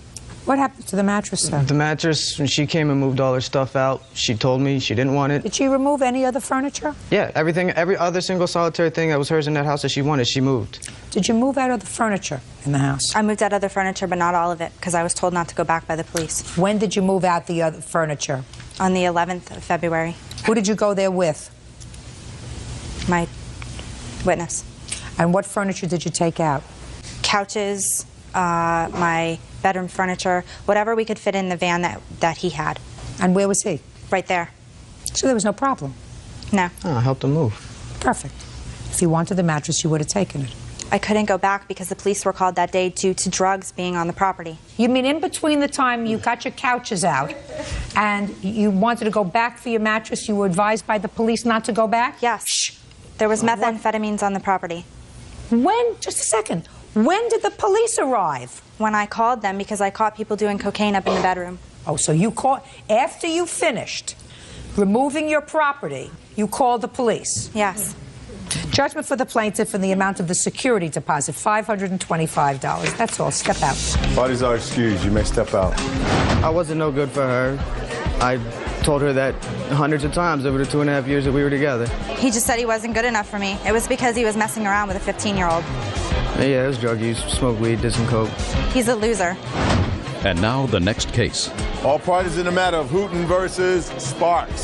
Step forward. 22-year-old student Brooke Hooten is suing her former best friend, 23-year-old aviation technician Valerie Sparks, for a loan to buy an English bulldog. Valerie says Brooke's father repossessed the dog. Miss Hooten, according to what I read, your friend, Miss Sparks, wanted a dog. Saw one that she liked, but it was a pricey dog. You bought it from a pet store? That's correct. And you agreed to finance the dog for her because she had lousy credit. Correct. All in all, it came to almost $5,000. It was an English bulldog. The dog itself cost how much? $3,500. They have great dogs at the pound if you can't afford to buy a dog. And then with all of the accoutrements, it came up to how much? $5,104, I believe, with a 21% finance fee. Miss Sparks was supposed to pay the bill. Correct. She didn't. Right. So you did? I had written one letter to her and trying to agree to make some kind of agreement to make a payment, something like that. Why didn't you make a payment, Miss Sparks? She did make one payment of $250. When was the dog purchased? July 17th, 2004. And when did you make the $250 payment? October 31st, 2004. When was the first payment due? September sometime. Why didn't you make the September payment? I had contacted the plaintiff many times and asked her to call me and tell me how much and when that bill was due. She had never told me when that payment was due or even how much it was. No. Brooke Hooten says her former best friend, Valerie Sparks, owes for the cost of an English bulldog. You took the dog back? Yes. When? My father went and got the dog in late November of 2004. So you didn't make November's payment? No, ma'am. Well, immediately prior to that, what was the conversation that you had with Miss Hooten? Prior to that, I received a letter in the mail that gave me 4 options. It said first there was a promissory note that was attached with the letter. Show me the letter. I don't have it with me. Well, where is it? I do. Can I see it, please? Where's your copy? It's at my house. I could not find it. Main one. Stupid people. Stupid, impulsive people. So, Miss Hooten, I gather from this letter, you offered her, among other options, the option to have your father go down and retrieve the dog. Correct. And then you would sell it. That's what she opted to do. Yes. According to your complaint, you sold somebody the dog for $300. Yes. Well, that's not a good faith sale, Miss Hooten. The law ascribes to you that you will make a good faith sale so that you diminish her liability. You got it? Now, the dog is certainly at this point at least 5 months older. How old was the dog when you sold it? 3 or 4 months old. How old was the dog when you got it? The dog was already 2 months old when we sold it. When we bought it. When you bought it. So the dog was now 6 months old. Yes, ma'am. Now, According to this letter that is in November of 2004, at that time you owed $4,000. What was the payoff on the loan? My witness, my dad, would know. He was the one that took out the loan. And why in the world would you do that, Mr. Hooten? Well, between this situation, Your Honor, and also between another matter involving these two, my daughter's credit was down in the dooms. So to help her out and get things squared off, I did that for her. You took over this loan? Yes, ma'am. How much was it when you took it over? It was right at, it was $3,759, Your Honor. Oh, okay. You have anything else to say to me? Well, I was under the understanding by what Ms. Hooten told me that if the dog's repossessed, that would be, that's it. And I would owe from the time that I had the dog until the time the dog was repossessed. It's not leasing a car. It's almost the same thing. That's what I explained to her, is that it's almost like property. That's what it is. It is an animal. Let me explain something to you. You agreed that this was your responsibility, not her responsibility, not her father's responsibility. You had a brain whatever, and decided that you had to have a $5,000 dog. She offered That's to get the not loan. true, Just a second, just a second. That's a dumb thing to say. No, ma'am. Now that's a dumb thing to say. How old are you? I'm 23. You're 23. Well, if you're 23 and you're not dumb, then if somebody says to you, listen, if your credit won't let you have the dog, but if you're prepared to pay me back, I'll loan you the money, I'll take out the loan, and she's your friend, then you say, if you don't have sawdust in your brains, you say, no, I'm not going to take on another responsibility because I really can't afford it. The loan that your father paid off was $3,750. Correct. You got $300, according to you, for the dog. I am ascribing the value of the dog at $1,200. Now, you say that she paid you $250. Correct? Okay, so then what she owes you is $2,550. Mr. Hooten, what other financial interaction did your daughter have with the defendant and her witness? With her defendant, just this matter, Your Honor. The witness... How are you related to her? I'm her fiance. She was a fiance at the time of this whole incident. He was my fiance at the time of this whole incident occurred. He was your fiance? Yes. I got it. Got it. Big mess. Say no more. Don't want to go there. I don't want to go. I don't want to go there. I don't want to go there. Judgment for the plaintiff in the amount of $2,550. Thank you. Parties are on the calendar in the matter of Juergens versus Mirror Salon. Parties have been sworn in, Judge. You may be seated, sir. Have a seat, please. Who's the owner of Mirror Salon? She's not present. Well, who's going to be speaking for I'm this? the manager. My name is Patricia Mass. Good. Why don't you, the two of you, have a seat? Ms. Juergens, you went to the salon, this Mirror Salon, to have your hair cut and colored. Yes. And it is your claim that, aside from the haircut that was a little too short that you were not happy with, the hair color that they provided for you was really less than satisfactory, giving you a slightly purple spotted tone. Yes. And when you got home and you saw it in natural light, you were appalled. You went someplace else and had it redone. What you're suing for is the cost of having the process that they did at Mirror reversed, and also the bounce check costs that you stopped payment on the check that you wrote to them. Yes. The salon says that they want the money that you were supposed to pay them for the work that they did for you, because they would have been delighted to repair your hair had you come back to them. They didn't have that opportunity because you went elsewhere. So tell me when you went to their salon. I went there on March 22nd. Was this the first time that you had been there? Yes. Who recommended it? I live nearby there. And so nobody? No one. And you didn't have the name of a stylist or colorist? You just walked in No, I didn't. Cold? I called in about a week beforehand. And I just asked for a Saturday appointment for blonde highlights and a haircut. And they suggested Zena. Okay, so you got a haircut and they cut your hair too short for you. But you weren't so upset about that. That happens. It's happened to everybody. Hair grows. What about the color? Well, the color, we had agreed on blonde highlights and brown lowlights. She had brought out some color swatches of hair. We agreed on it, and she went ahead. Okay. You left, you paid your bill, so in the salon it looked fine? Yes, it did, but the lighting in the salon it's very soft, I understand. kind of dark. Been there. I know what you're talking about. All right. Now, do you have pictures to show me of what it looked like in natural light? Yes, I do. I'd like to see it.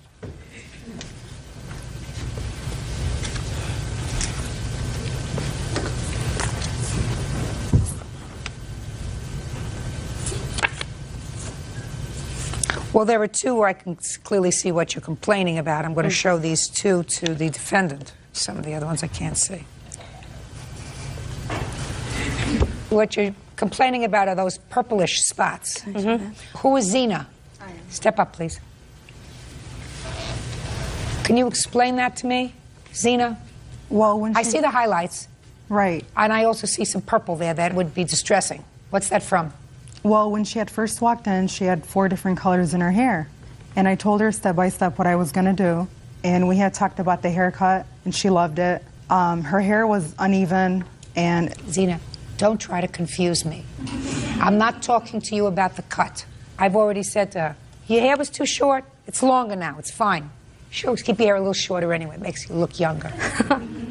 What I'm talking about is the purple in her hair. She didn't come into your salon with purple in her hair. So explain to me how she ended up with purple in her hair. It was not a purple in her hair. That's purple. This was under the light, so it shows like a burgundy brown.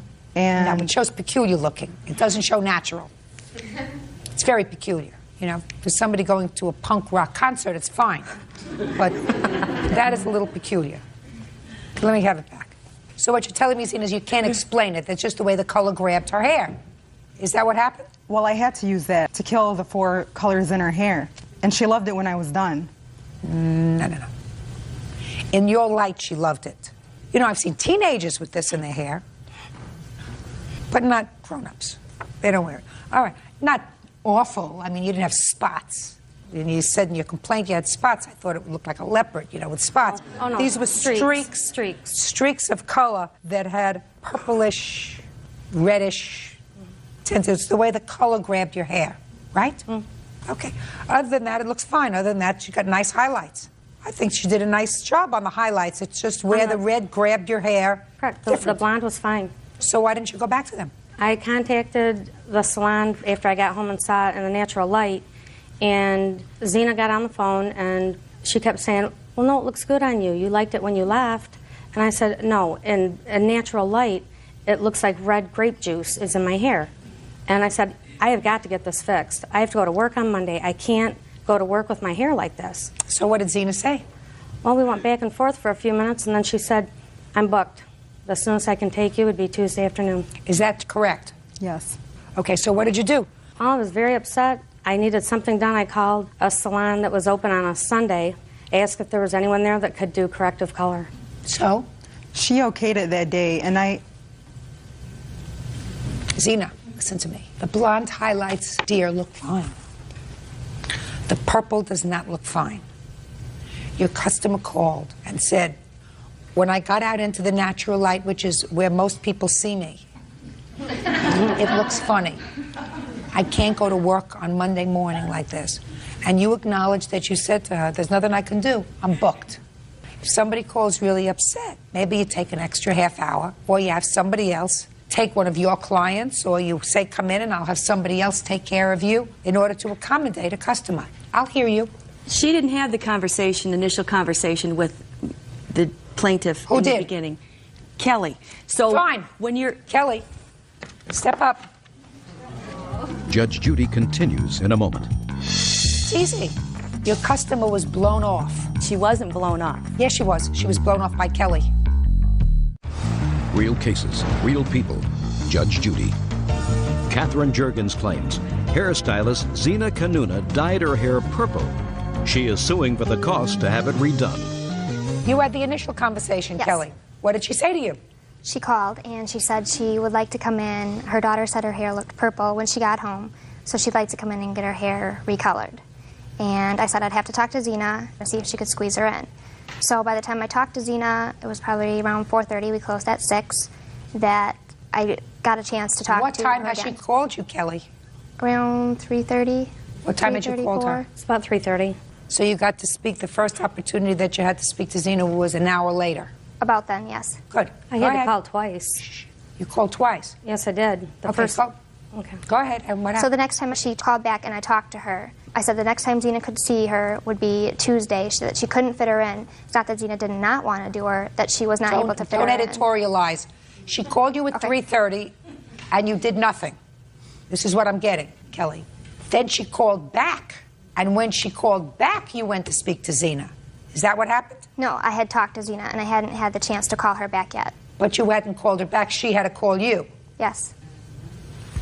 That's not good business. Because if she hadn't called you back, you may not have called her at all if you were busy. Don't speak. Not good business. So you told her when you called back that Zena couldn't fit her in. And the earliest she could see her was Tuesday. Yes. How did it come about that Zena got on the phone with her? I don't know when she talked to Zena. I think it was the second time she called back. She may have talked to Zena then. Is that right? No, that's not correct. The first time I called, she said Zena was with a customer and she'd give her my message. I did tell her I was unhappy with my hair, so I waited for an hour and I didn't hear anything back, so I called again, and then I spoke with Zena. So you can have a seat. And you can have a seat. It's easy. Your customer was blown off, and it wasn't good business. What did you expect her to do? I mean, you didn't know about the situation, but what would you expect her to do? Wait until Tuesday? No. I didn't, first of all, I didn't think it looked as bad as those pictures indicate. That's what it looks like. And she wasn't blown off. Yes, she was. She was blown off by Kelly. In her mind, she was blown off. Right. Because if you call at 3:30 and say, I'm really unhappy with my hair, would you call me back? And 4:30 comes, you know, the salon closes at 6 o'clock and nobody's called you back. And my sense is that Kelly would not have called her back. Kelly was not, on Saturday when everybody is real busy, she was not calling back a dissatisfied customer. The salon is closed Sunday and Monday probably, the earliest, because here was Tuesday anyway. What's the point in calling her back? So, what would you expect her to do? Well, when she called the first time, she asked to speak to Zena, and the conversation was regarding that. It was also about her hair and not being happy about it, but she had asked to speak to Zena, so there really wasn't a whole lot of reason for us to call back till Zena was available. What? You hear the groaning? They're not supposed to do that. What I'm telling you is, if you're in business and you want to keep a customer and you're not blowing her off, Kelly, who looks like a very healthy young lady, says, hold on one moment, walks over to Zena, says, can I speak to you a minute? Just take 2 seconds, put down the scissors. Did someone say she's unhappy about it? She really wants to come in. You have time for her today?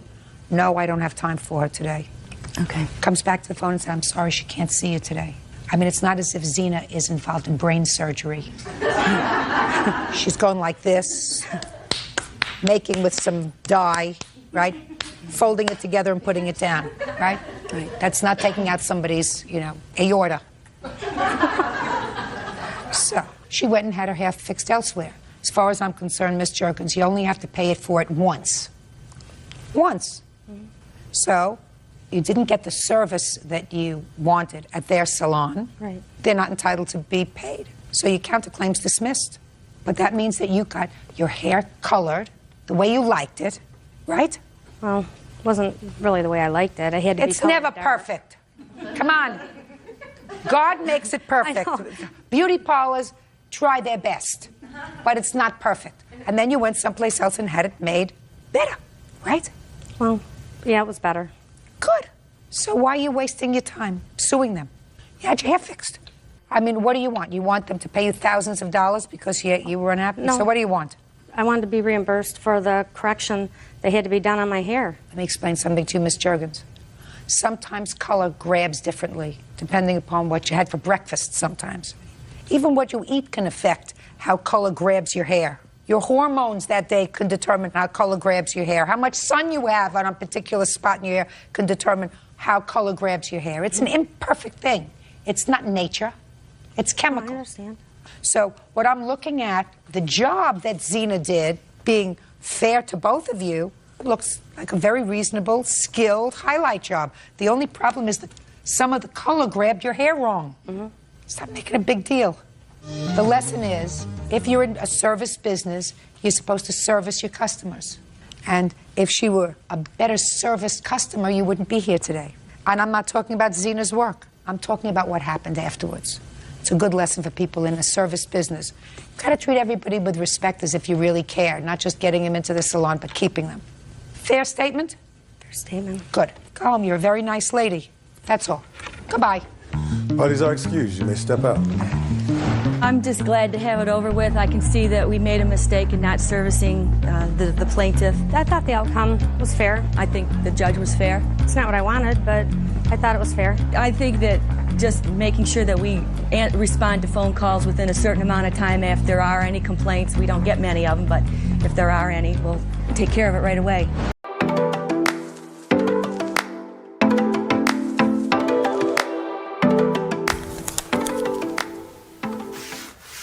Это рисование коленного сустава. По сути своей, прийти к коленному суставу лучше всего через рисование всей ноги целиком, поэтому попробуем. Итак, у нас есть силуэт, который обычно вырисовывается в виде вот такой простой формы, которую мы называем нога, свободная нижняя конечность. Вот так. Ну или не свободная нижняя конечность. Внутри этой системы, внутри этой ноги, мы сейчас нарисуем ее еще один раз здесь, с этой стороны.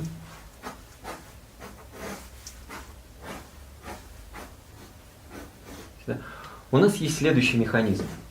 Итак, бедренная кость, которая находится от вертлужной впадины и выходит в эту часть, имеет так называемую диагональную направленность в сторону большого пальца. Это основная нагрузка. Это единственная прямая линия, которая должна быть в ноге.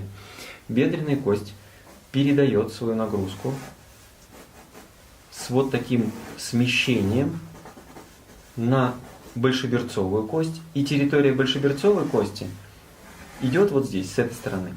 Она как раз и формирует внутреннюю лодыжку, поэтому вот эта прямая линия, которая идет по краю бедренной кости, переходит потом на большеберцовую кость, а большеберцовая кость своим сводом передает эту нагрузку на большой палец.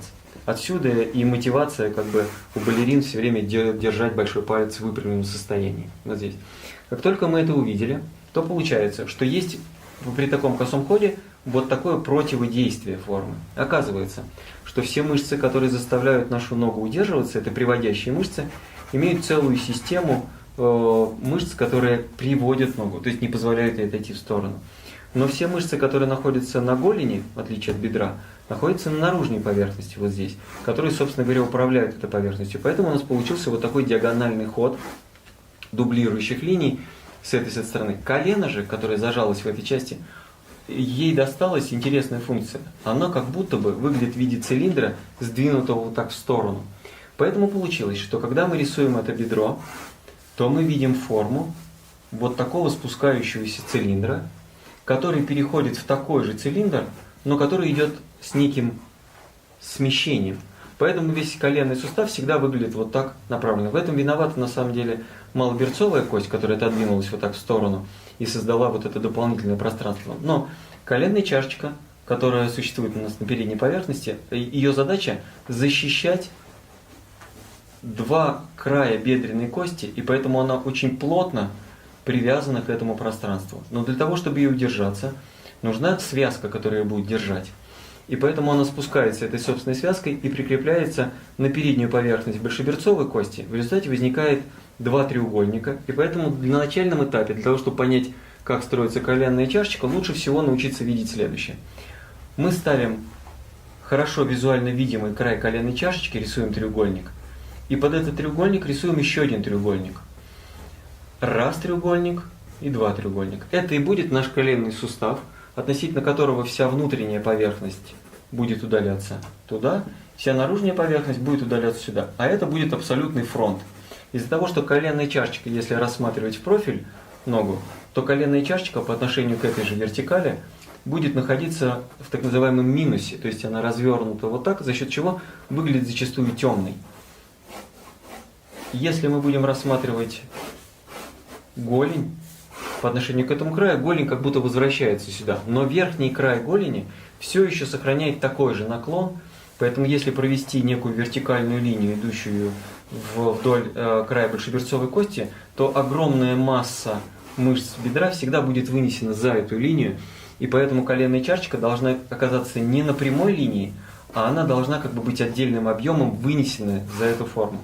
Итак, мы построили два вот этих треугольника, но на самом деле никто никогда так коленную чашечку не видит, потому что все видят примерно следующую часть. Все видят край силуэта, здесь и здесь, и потом видят некое тональное пятно в виде коленной чашечки, потом еще два тональных пятна здесь и здесь, и потом видят тональное пятно, которое спускается сюда вниз. Что это такое? Под коленной чашечкой прячется подколенный жир. И в тот момент, когда вы выпрямляете ногу целиком, подколенный жир выскакивает с двух сторон, с одной и с другой стороны. И он становится столь заметный, что коленная чашечка скорее воспринимается таким квадратиком, у которого есть некое непонятное пятно вниз. Но если внимательно присмотреться, это непонятное пятно вниз, это и есть собственная связка надколенника или передняя поверхность большеберцовой кости. Поэтому как бы жировые комочки нас не выскочив, не отвлекали, но мы должны все равно почувствовать вот эту массу треугольника, массу этого треугольника, что позволит нам сразу кольцевать эту поверхность через эти края, и коленный сустав сразу становится объемный за счет этого. Такая неподвижность или такая стабильность коленного сустава будет происходить все время, когда нога выпрямлена, что позволит нам увидеть следующие очень важные вещи. Когда начинается бедро, в этой части, где выходит портняжный мускул и мускул, напрягающий широкую фасцию, вот здесь возникнет такой маленький треугольник, где прямая мышца выпрыгивает из общего объема. Так вот, это направление будет соответствовать направлению коленного сустава. Когда мы спустимся вниз, то направление подъема стопы также будет соответствовать параллельности этого объема. Также он будет параллелен и в большом пальце. Поэтому, когда вы начинаете рисовать ногу, то обычно вы делаете так, если она находится не в фасовом режиме, а как-то развернута на вас, то вы увидите следующее. Вы увидите поверхность переднюю бедра с боковой поверхностью, здесь идущей. Потом увидите коленный сустав, потом увидите форму голени, и потом появится такая же форма стопы, которая выходит здесь. И получается, что вот эти параллельные структуры стопы, вот эти параллельные передние плоскости голени, которые будут идти здесь, всегда будут параллельны друг другу, когда стопа выпрямлена. И будет такой же перпендикуляр по отношению к этому объему, который будет работать относительно этого края вот сюда внутрь. Это сразу будет давать ощущение максимальной глубины, то есть максимального пространства, которое можно добиться. Конечно, разбив на два счета нечестный, потому что это полная сфера, и она имеет многообразие всех плоскостей. Но представить себе структуру в начале в виде вот такой формы гораздо проще, гораздо легче, что позволяет вам с легкостью анализировать направление масс, и тогда вы можете вырисовывать ногу в согнутом состоянии с внутренней части, точно так же понимая, как работает закон поворота бедра, что очень удобно, потому что вот эта поверхность, сохраняя свою параллельность, будет выглядеть очень убедительно. В реальной жизни в согнутой ноге на самом деле нарушается закон этой параллельности, потому что как только колено сгибается, связки расслабляются, и колено уже может вращаться. То есть может появляться вот этот люфт большеберцовой кости относительно бедренной части. Это будет происходить вот в этой части, вот здесь территории. И поэтому если человек повернет, например, носок в одну сторону или в другую, будет меняться угол наклона поверхности голени, что заставит стопу менять направление. Но обычно такие события очень хорошо видны, и вы начинаете с легкостью видеть эти поверхности. Ну вот секрет рисования коленного сустава.